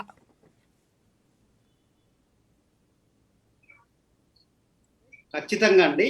ఇప్పుడు ఒక్కటి సాయి గారు, ఈ రోజు జరిగినటువంటి వాటిని మిగతా వాటిని ముడిపెట్టుకొని చూసుకుందామా, లేకపోతే ఇలాంటి జరగకుండా ఇప్పుడు జరుగుతున్నటువంటి వాటిని ఇంకా ముందు కంటిన్యూ అయ్యేటట్టు ఖచ్చితంగా కూడా ఇంతటితోనే ఆగేది ఏముండదు. ఈ యొక్క ఖచ్చితంగా కూడా ఉంటుంది. ఎప్పుడో వచ్చిన ఆరోపణల మీద విచారణ వదిలేసి ఇప్పుడు వచ్చిన ఆరోపణ మీద విచారణ చేశారు కాబట్టి ఈ తర్వాత చేస్తే లెక్క వేరు. గతంలో వచ్చిన ఆరోపణల మీద మీరు విచారణ చేస్తుంటే అభ్యంతరం ఉండేది కాదు. ఉండే ప్రసక్తి లేదు. అందరూ సమానంగానే మనం అనుకున్నప్పుడు వాళ్ళు ఎప్పుడన్నా ధిక్కార స్వరం వినిపిస్తే మాత్రమే చేస్తామా? అంటే వాళ్ళతో రేపు పొద్దున్న డేంజర్ అనుకున్నప్పుడు మాత్రమే విచారణకు ఆదేశిస్తామా? ఈటల రాజేందర్ గారు చాలా ఒబీడియంట్ గానే మాట్లాడుతున్నారు. కేటీఆర్ గారు వాళ్ళు వినిపించలేదు కాబట్టి విచారణ చేయట్లేదు. సీఎం అయ్యి అర్హతలు ఉన్నాయని చెప్తున్నారు. ధిక్కార స్వరం ఎక్కడ వినిపించినారు? అక్కడ కేటీఆర్ గారు సీఎం అయినా పర్లేదు, అందుకే కాబట్టి చేస్తున్నారు. వరంగల్కి వెళ్ళి ప్రచారం చేశారు, ఖమ్మంకి వెళ్ళి ప్రచారం చేశారు. ధిక్కార స్వరం వినిపించారని అక్కడ కక్షపూర్తం చేసినటువంటి కాదు. అక్కడ ఆరోపణలు వచ్చినాయి కాబట్టి మరి ఎందుకు చేశారు? ఆ నిర్ణయాలు జరిగాయి కాబట్టి ఆరోపణలు అయితే మరి అదే చెప్పేది. కేటీఆర్ గారి మీద, కవిత గారి మీద, మల్లారెడ్డి గారి మీద, ముత్తురెడ్డి గారి మీద 77 మంది ఎమ్మెల్యేల మీద ఆరోపణలు ఉన్నాయే. మరి చేస్తారా వాళ్ళందరి మీద? ఖచ్చితంగా 77 మంది ఉన్నా కూడా మొట్టమొదటి ఎవరో ఒకరి నుంచి స్టార్ట్ అవుతుంది కదా. ఎక్కడో ఒకడికి అయితే పడాలి కదా. ఆ ఒక్క అడుగు పడ్డప్పుడే మీరు మిగతా ఏమైనా అప్పుడు కదా అవ్వాల్సింది. ఈయన మీద ఎందుకు అంటున్నా? ఖచ్చితంగా కూడా అది కాదు సార్, ఫస్ట్ వాళ్ళ మీద విచారణ. ఇవాళ కొత్తగా వచ్చిన ఆరోపణలు కాదు, వాళ్ళ మీద గతంలో వచ్చింది ఆరోపణ. అప్పుడు చేసి ఇప్పుడు ఈయన మీద కూడా చేస్తే ఒక్క మాట నేను అనేది ఏంటంటే, ఇప్పుడు ఆ రోజున మీరు కనుక విచారణకు ఆదేశిస్తే నిజాయితీ ఉండేది. కాదంటలేదండి, నేను అన్న పాయింట్ ఇక్కడ మీరు మర్చిపోతున్నారు. ఇవాళ ఈయన మీద ఆరోపణ రాగానే తీసుకున్న చర్య ఏదో ఆనాడు వాళ్ళ మీద ఆరోపణ కాగానే తీసుకోవచ్చు కదా. మేము అదే అంటున్నాము. ఖచ్చితంగా మిగతా వాళ్ళ మీద కూడా ఎవరిని వదిలిపెట్టే ప్రసక్తే ఉండదు. అది క్లియర్. ఇక్కడ ముఖ్యమంత్రి గారు కేసీఆర్ గారు, Right. ఆ కేసీఆర్ గారు ఒక్క మాట మనస్ఫూర్తిగా చెప్పండి నరేష్ గారు ఒక్క మాట మనస్ఫూర్తిగా ఆత్మసాక్షితో చెప్పండి. ఈ పద్ధతి నిన్న జరిగింది, ఈటెల గారికి జరిగినటువంటి దాన్ని మీరు సంతోషపడుతున్నారా? ఖచ్చితంగా సంతోషపడడం అంటే ఒక ఉద్యమకారునిగా మాకు ఆవేదన ఉండొచ్చు, కానీ ఇప్పుడు ప్రభుత్వ పరంగా చర్యలకు మనం అనడానికి లేదు కదండి. ఖచ్చితంగా ప్రభుత్వ చట్టాలు జరిగితే ఆ రకంగా రైట్ అది ప్రజల కోసమే అని మీరు ఫీల్ అవుతున్నారు. అది ఆత్మవంచన ఏం కాదంటారు. రైతుల కోసం, కంపెనీ రైతుల కోసం రైట్ అని మీరు నమ్ముతున్నారు. రైట్, థ్యాంక్ యూ అండి నరేష్ గారు, కత్తి వెంకటస్వామి గారు, అభిషేక్ గారు, పాపారావు గారు. ఇది పరిస్థితి. కేసీఆర్ ఏది చేసినా సంచలనమే. కాకపోతే ఆ సంచలనం వెనకాలుండే మర్మం జనానికి అందరికీ తెలిసినా కూడా అది రహస్యంగానే ఉంచడంలో కూడా ఆయనే సిద్ధహస్తులు. మరి ప్రజలు ఈ తరహా వ్యవస్థని, ఈ తరహా వ్యవహారాన్ని ఏ విధంగా రిసీవ్ చేసుకుంటారు, దాన్ని దారి మళ్లించేటువంటి కార్యక్రమాల్లో ఎలాంటి వ్యవహారాల్లో సక్సెస్ అవుతూ ఉంటారు కేసీఆర్ గారు అనేది చూడాల్సింది. ఇది అంశానికి సంబంధించి తాజా అప్డేట్తో